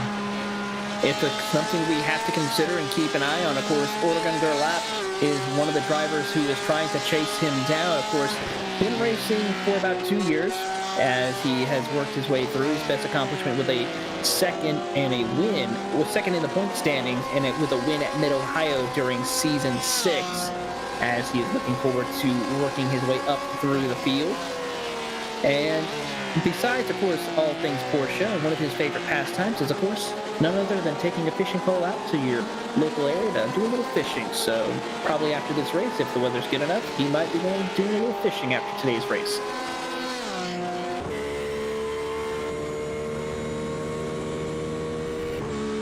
Bill Anderson, as well as Klaus Nielsen, who you're on board with now.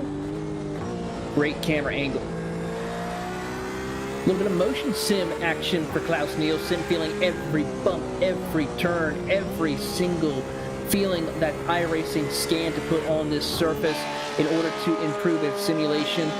It is a great drive indeed, as he currently sits in 4th position. Yeah, it does right now, and it's cool seeing those people running that sort of system. It really does show how far this sim is coming. And the sims in general, that people are able to have this sort of equipment, is really exciting. That you could play video games now and feel every bump of the road. That's crazy just how good it's getting. It certainly is. It's a wonderful thing that these guys have been doing at iRacing to provide better service. As this is not a battle for position, this is a couple of lap traffic trying to work their way around. But iRacing, of course, with some of their newest Porsche additions, with the 911 GT3R, which currently runs in Series 7, and then, of course, the new release of the new 911 GT3 Cup car based off the 992 model. As we watch these cars work their way through, we hopefully will see that car in the PCA Sim Racing series in the near future. As we keep an eye here, watching Klaus work his way up in the fourth position in the 04 machine. Yeah, that car's been really good so far today. In fact, both the Matrix cars have been, I'd say both were started at the front. The one started towards the back is working their way forward, so I have to give them credit for that. The qualifying time was, I have to say, it feels artificially bad. Because it was a 2-minute flat almost, or as close as you can get to 2 minutes exactly for Matrix Black, compared to the slowest other time of a 1:58.3. So, you think they were playing with getting a number? We possibly might be getting a number here as we watch these two battle it out here. And working their way through. Seeing if there's any more battles on the track. Gorlap and Doherty still the closest battle on the track. Christian Rava's trying to close the gap between him and Chris Ramirez. It's down to about 1.3 seconds between those two and closing. So let's take a look at that battle. It's now under a second now as they work their way through. Keeping an eye, I believe they are coming out of Spoon and now heading down the back straightaway towards turn 15. Absolutely are, of course. Turn 15 is a big one to get going, but they've got to be careful with how they run this lap now. Sebring. Why did I say Sebring? This is definitely not Sebring, nor is it an airfield. But turn 15 can be one of the more trickier corners, of course. Calling it just that is underselling it. It's 130R is how the corner is known universally in motor racing. It is a high-speed left with huge run out on the outside. But you can get it wrong. Now, I've seen people try to fight too wide through it. It goes wrong every time. But people still try it. Of course, there didn't used to be that chicane at the Casio Triangle. There used to be a straight corner through to the start-finish line, so this track used to be much faster. Certainly did indeed. It was full of amazing, great racing action. And like you said, you don't want to go too wide into the 130R, which can provide a lot of dangerous opportunities. Oh, most certainly. In fact, Suzuka is written on bad opportunities. This track definitely has had its share of crashes and mishaps and mistakes and attempts, shall we say, whether it's sim racing or real life. People do try and go for some interesting moves. They certainly do, and it's pretty amazing to see how some of them they're able to pull off, and then some are not as fortunate. Yeah, quite so, of course. Moving on. Matrix Blue at the front, Bill Anderson behind the wheel of that car. They did actually swap out there. They're now running 12 seconds clear of wheel throb, so that one cycled back through in a fantastic fashion. That car was insanely quick. It's very insanely quick as it's pulled out to a 13-second lead. Hasn't run the fastest lap in a while. Still holds the fastest lap of the race with a 156.141 that Cameron Martineau had early in the race. But as we watch them pull away from their competition, Ed Icing still leads in Group B. And then the Group C goes to Klaus Nielsen in the Matrix Motorsports Green. They have a 11.1 second advantage over their next competition, which is the Q Cup Racing team of Ian Simon, who is behind them in that 87.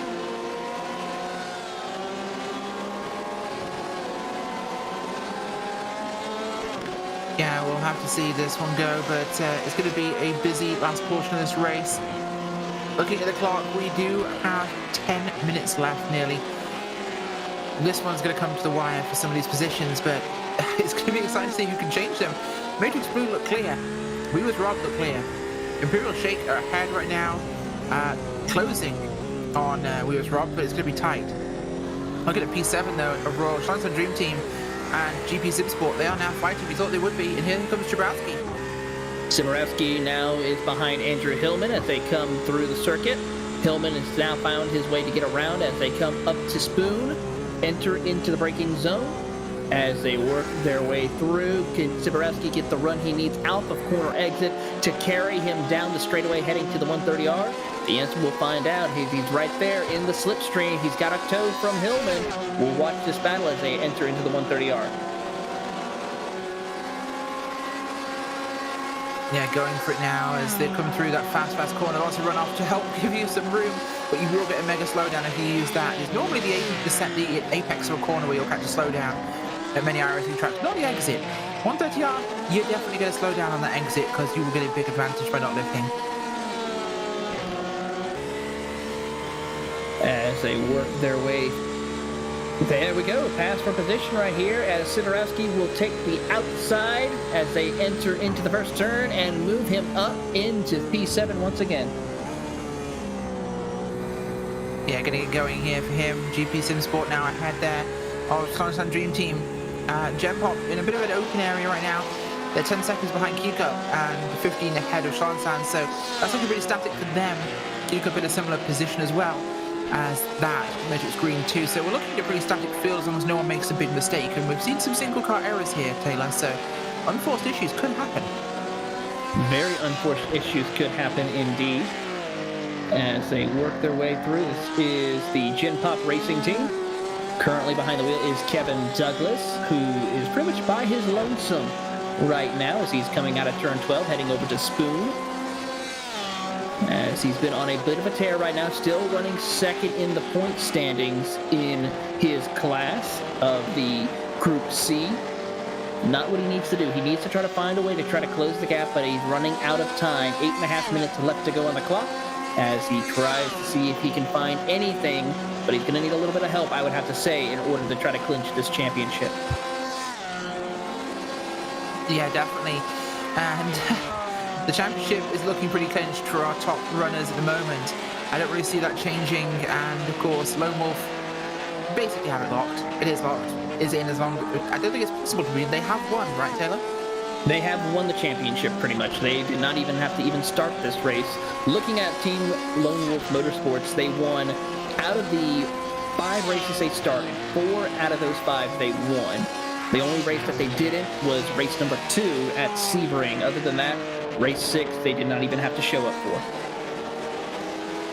Yeah, it's definitely been an interesting one for them. They've had a really strong run, so we'll have to see how that one goes forwards. But now, in fact, next season that'll be interesting to see what they can do, who can compete with them, because it's going to be a target on their back, I can tell you that much.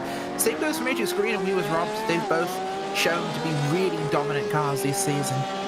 They certainly have indeed, as we watch Imperial Motorsports trying to close the gap between him and We Was Robbed Racing up at Eisenring.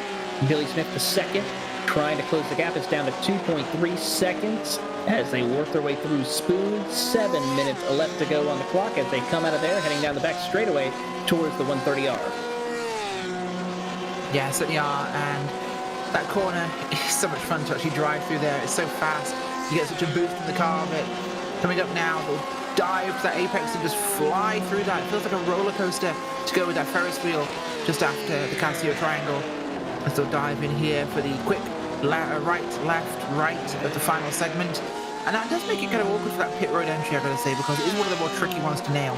Because you have to come through with so much speed, then suddenly roll it down and turn in way before the car really wants to.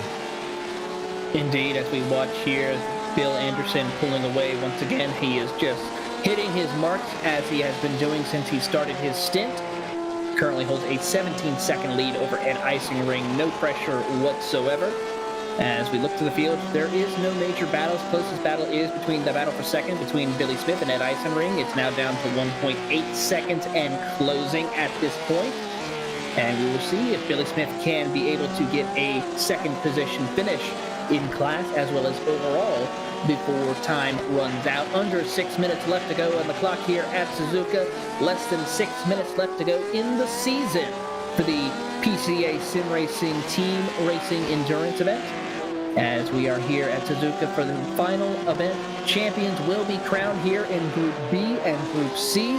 Group A's championship, as we pointed out earlier, has already been wrapped up by Lone Wolf Motorsports of Michael Polasek and Leon von Handel. As Klaus Nielsen on his motion rig, his Sparko motion rig, has a big smile on his face. He's having a lot of fun out there on the circuit. Yeah, it definitely looks like he is. Or someone just told him a very rude joke in Team Comms, either or. But yeah, that motion rig is a really cool one for him there. And of course, the map there showing up on his screen he's got overlaid. That's a really cool feature. Lets him know exactly where he is. I'm pretty sure that might be a Z1 dashboard feature. I believe it might be a Z1 dashboard featured. A very great way to help utilize his sim racing experience to be able to better help him drive out on the circuit here tonight. As we watch him work his way through, should be getting under 5 minutes left to go for your race leader. As we see the Matrix Motorsports green car of Klaus Nielsen in that 04. Coming out of the final few corners out of turn 18 down the hill and across the start-finish line to complete another lap here at Suzuka. And it does feel like a lap takes an eternity at this track. It is so long with the lap that it really does feel like you completed a rally stage, never mind a single lap.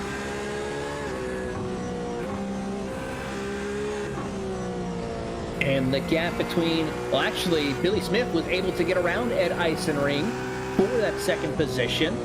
So great job by Billy Smith, move him up to P2. But it might be too little too late for him to try and catch up to Bill Anderson, given the time as we have approached 4 minutes left to go on the clock. As we take a look at the replay of how he did it utilizing the slipstream, made a pass on the inside, and pulls away for Billy Smith, the Series 1 champion in the PCA Sim Racing Series. A great driver indeed in multiple forms of sports car and endurance racing. Yeah, a huge one for him there. He's had a really strong time, so not surprising he's done a good job today. Certainly is indeed, as we watch on and see what he's able to accomplish. As he will hold that second position, pulls away from Ed Eisenring by about 2.8 and more as they continue to pull away. No other major battles on the racing circuit. As we watch to see who else will be able to survive the final moments. I've got to say, it's been a really telling race. It's definitely been the same story we've seen all season. The teams themselves have shown very consistent performance, and it's led to a really understandable narrative, I think, in the race season. As we watch on, Bill Anderson will be taking, I believe this should be 2 laps to go for him, make it 3 laps to go for him. 2-minute warning approaching for him. As it's 2.5 minutes left to go on the clock. He's trying to close this race here on a high note, taking the second win of the season for the Matrix Motorsports blue team. Yeah, fantastic run for those guys. They've really put it together here so well. And judging by where he is on the track, yeah, this is the final lap for him. The clock will run out as he comes across the line this last time.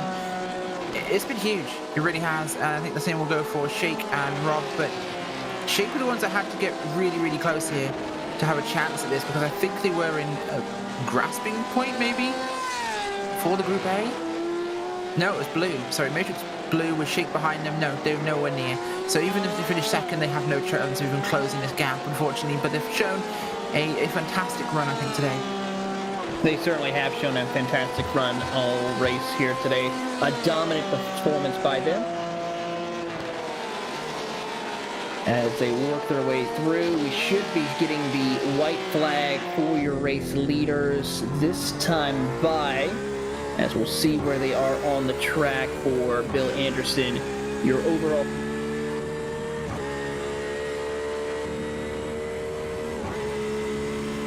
Klaus Nielsen is closing the gap on Ed Eisenring now.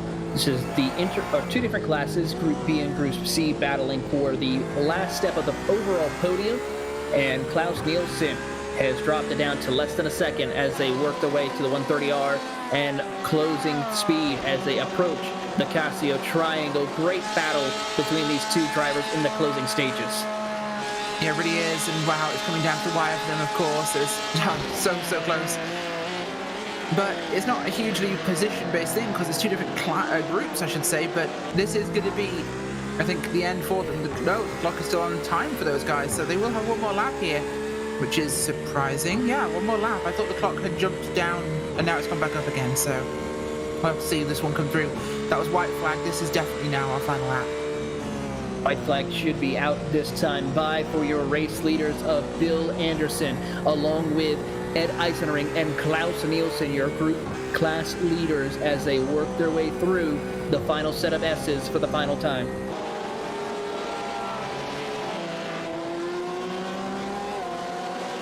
Yeah, the final S's run, of course, one of my favorite parts of this track. So much fun to drive through there. It really gives you a great sense of the flow of the Suzuka Circuit. And there isn't really zen about a lap here. I really just to balance and have a really dynamic flow to the whole circuit, so it makes a really enjoyable experience to run. Matrix Blue coming down to Spoon for the last time now, for that big run up to 130R. Bill Anderson coming through the final few set of corners for the final time on a tear as he comes out of Spoon down the back straightaway. He has a little bit of lap traffic in front of him. That's the Suzuka Racing of Christian Rava ahead of him. And as they approach the 130R for the final time, carries the speed, carries the momentum. He will not win the championship, but he will pick up his second career victory of the season through the Casio Triangle for the final time. And with that, the PCA Sim Racing Endurance Team Challenge will come to a close here in Japan. Bill Anderson and Cameron Martineau win the overall as well as Group A category as they come across the line and win at Suzuka. Fantastic run now, and here comes Imperial Shake to take second place overall in the race as coming out behind them. And the next two class winners, Group B, we was Rava Racing, and Group C, Matrix Green coming across that line here, right at the end, take those spots. A fantastic run by those guys, and cementing some class wins. Cementing some very important class wins with that, I believe, depending on a few things, with how we was Rava Racing finished, along with Matrix Motorsports Green, that should clinch the championship as well for those two groups. So, of course, here's the battle for P8. Of course, right now, you see on screen, Hillman, Doherty are going to battle wheel to wheel all the way to the end through the Casio Triangle for the final time as they approach into the braking zone. And it looks like Doherty will be able to not find a way around Andrew Hillman out of turn 18. Hillman will hold off P8 and maintain position here in the final race. Absolutely nailed it there. Really loving how that ended up for them as a great run here at Suzuka. A couple of cars still running out on track here as they time down those runs. I think one of the last ones to come across here is we've got Jakester Racing, Matrix Black coming into Casio right now. TGR just came across the line. It's been a great season, honestly. We've had some phenomenal racing, and I honestly have to say, one of the cleanest seasons I've ever watched. Very clean racing all throughout the season.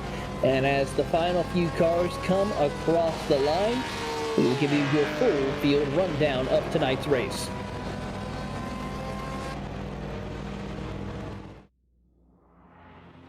Your overall winners and Group A winners goes to the Matrix Motorsports Blue of Cameron Martineau and Bill Anderson. Second place goes to Imperial Motorsports Shake, followed by We Was Robbed Racing, your Group B winner and Group B champion. Matrix Motorsports Green will be your Group C winner and Group C champions here today, followed by Q-Cup Racing, 5th overall. Gen Pop Racing will come home 6th. Team GP Sports will come home 7th, with the Scones Land Dream Team in 8th. The AR PCA Daves in 9th, and rounding out your top 10, TGR Racing. Behind TGR is Angry Turtle Racing, one lap down, with Matrix Purple in the 12th spot, WWZ Red in 13th, Matrix Black in 14th, Jakester Racing in 15th, with Two Bad Drivers 16th, and that is our field. That is our field indeed, and with that, we are going to now sit down and talk with Bill Anderson and Cameron Martineau, your overall race winners. As we get them ready, here comes Cameron and Bill. Gentlemen, a strong performance here tonight, a dominant performance to pick up your second win of the season. How did it feel to race out there with the competitors here today at Suzuka? It felt really good. We had a really strong qualifying performance, and really just the game plan was just bring the car home clean once we got a bit of a gap, and not just drive smart today. But it's a really nice drive. Bill brought the car home beautifully, and I think we worked the strategy as well as we could. Bill, I want to come to you. When the pit stop cycles were happening, were you concerned a little bit when you saw that The We Was Robbed Racing of Ed Eisenring pulled away for a little bit, but you made short work of that. Yeah, but you can never be too sure. I mean, I felt, honestly, a bit of pressure. We took the outside strategy of doing tires, and I felt like I could attack early. And it turned out to be the right call today. Cameron just set the car up so beautifully that he gave us every opportunity to take the fight to the other teams.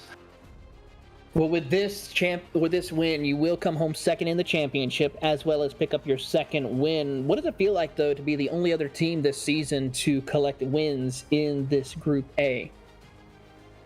It definitely feels good. I mean, really definitely wish that, Mike's team was out there today, but you just gotta drive and, beat whoever shows up, right? A win is a win, but it felt really good. We've got some very strong competitors in this league, and it's definitely an accomplishment. All the hard work really pays off when you have a drive like this today. Well, before we let you go, gentlemen, anyone you'd like to say thank you to? Yeah. I just want to. I want to kind of give this race to my dad. He's been going through a lot of health issues, and it's fun to put on the podium. So this is my little way to say hi to him, and I want to thank my family for putting up with this. Team Matrix is amazing. We had 6 cars, up and down the roster today, and man, to my teammate Cameron, every week he's so prepared. We've become such good friends over the season. It's been a dream to compete with guys like Lone Wolf and Imperial and Robert Rattray and Ed, and I mean, there's just such good teams. This was a great championship. So it was awesome. Yeah, likewise. I mean, it was great to drive with you, Bill, and I'd like to thank all my Matrix teammates for all the prep that they do and all the help, and and then also the Orion race team for all the knowledge and support that they give me, and just my friends and family, and thank you guys for putting on a great broadcast.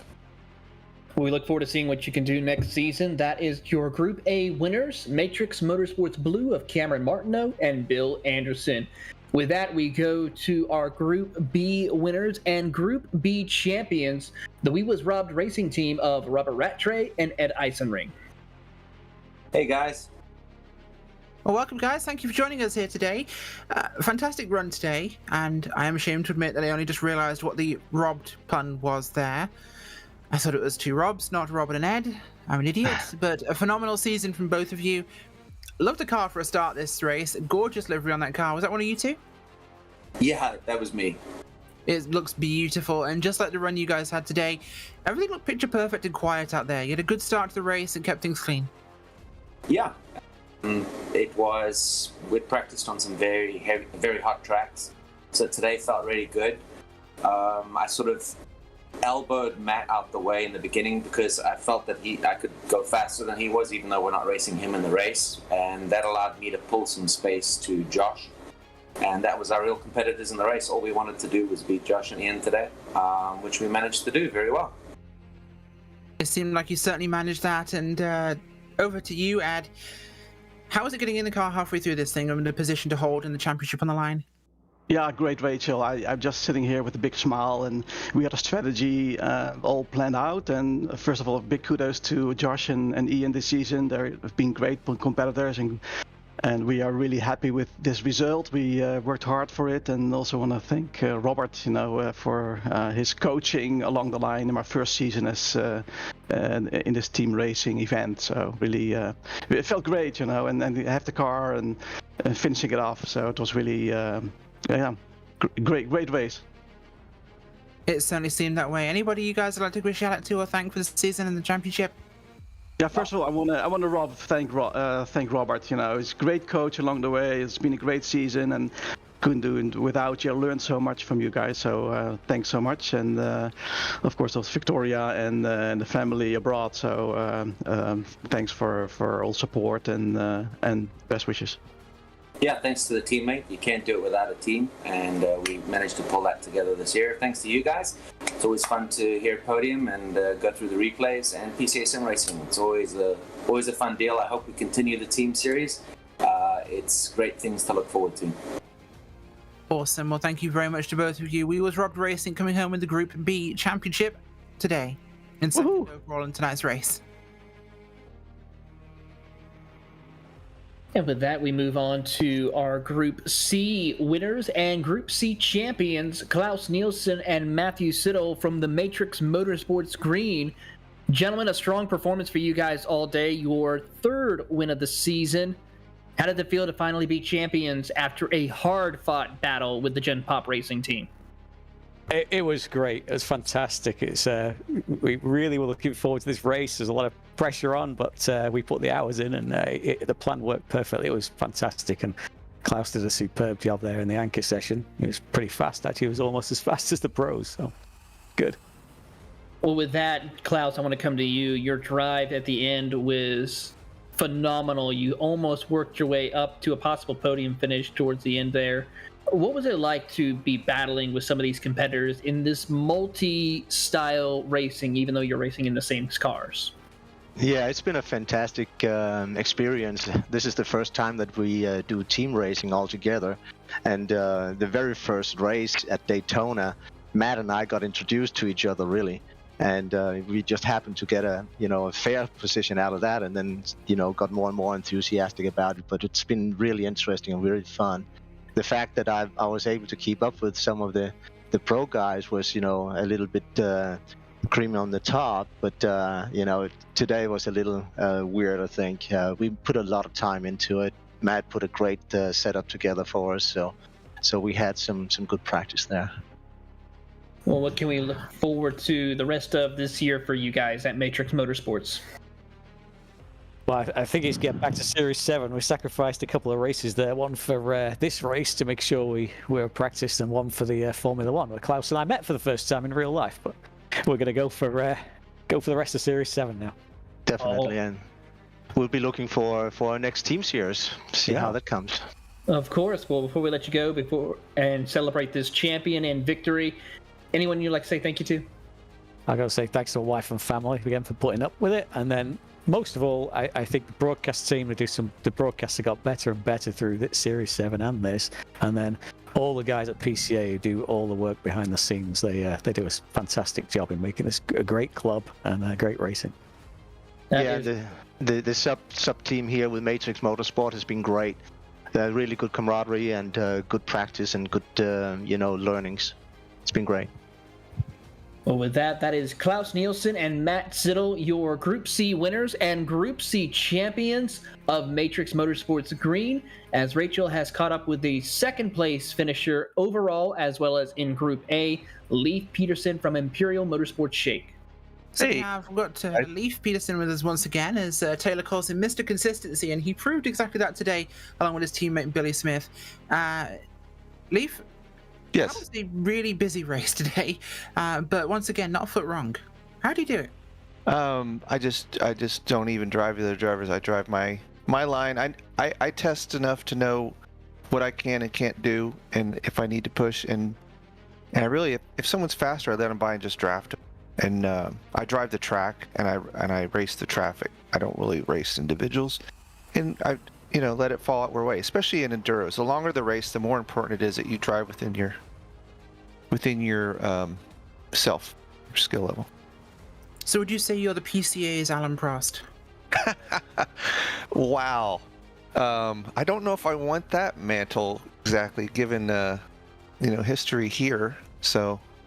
Well, good point. Yeah, but obviously, it's definitely a very telling way to run a championship and a season is to just focus on your race, your consistency, and not worrying about everybody else, because it's so easy to get bogged down. One race goes wrong, something goes bad. But just as a team, what is it you guys at Imperial Motorsport do beyond just running the track and the lap times? What is it you do to prepare for that team element? So we look at strategy, we look at fuel, tires, of course.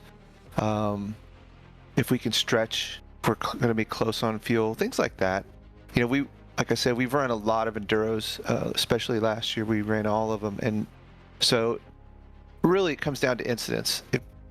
It's directly correlated to your position. Your finishing position is directly correlated to how many incidents you have on track. Makes a lot of sense. Anybody you'd like to give a shout out to or thank for the second overall? Yeah, all of the Imperial guys. We got Billy, Chris Pies, Matthew Kikas, Matt Quinn, myself. So, of course, the PCA, all of the admins. Podium Esports, I got to say, you guys have stepped up your game incredibly, especially with the picture-in-picture. I'm bragging on you all the time now and trying to throw more work your way because it's just phenomenal what you guys are doing. Well, thank you very much. We much appreciate it, but we appreciate what you guys have done this season, so thanks for joining us. Coming home today, second in the championship for the Group A Imperial Motorsports, Shake and Leif Peterson. All right, thank you guys. Bye-bye. And with that, it is time that we say goodbye and put a close on this amazing championship here today. For Doug Atkinson, Jim Hemmick, and the steering committee at the PCA Sim Racing series, as well as James Pike, Cisco Scaramuza, John Theodore, and well as Elo at Podium Esports. For my producer, Ryan Bauer, and our camera builder, Dougie Beard, and my colleague in the booth, Rachel Whiteboard. I am Taylor Burris. Thank you so much for watching tonight's broadcast of the PCA Sim Racing Team Racing Series presented by Haggerty. We look forward to seeing you on Wednesday night as we see the PCA Series 7 continue on.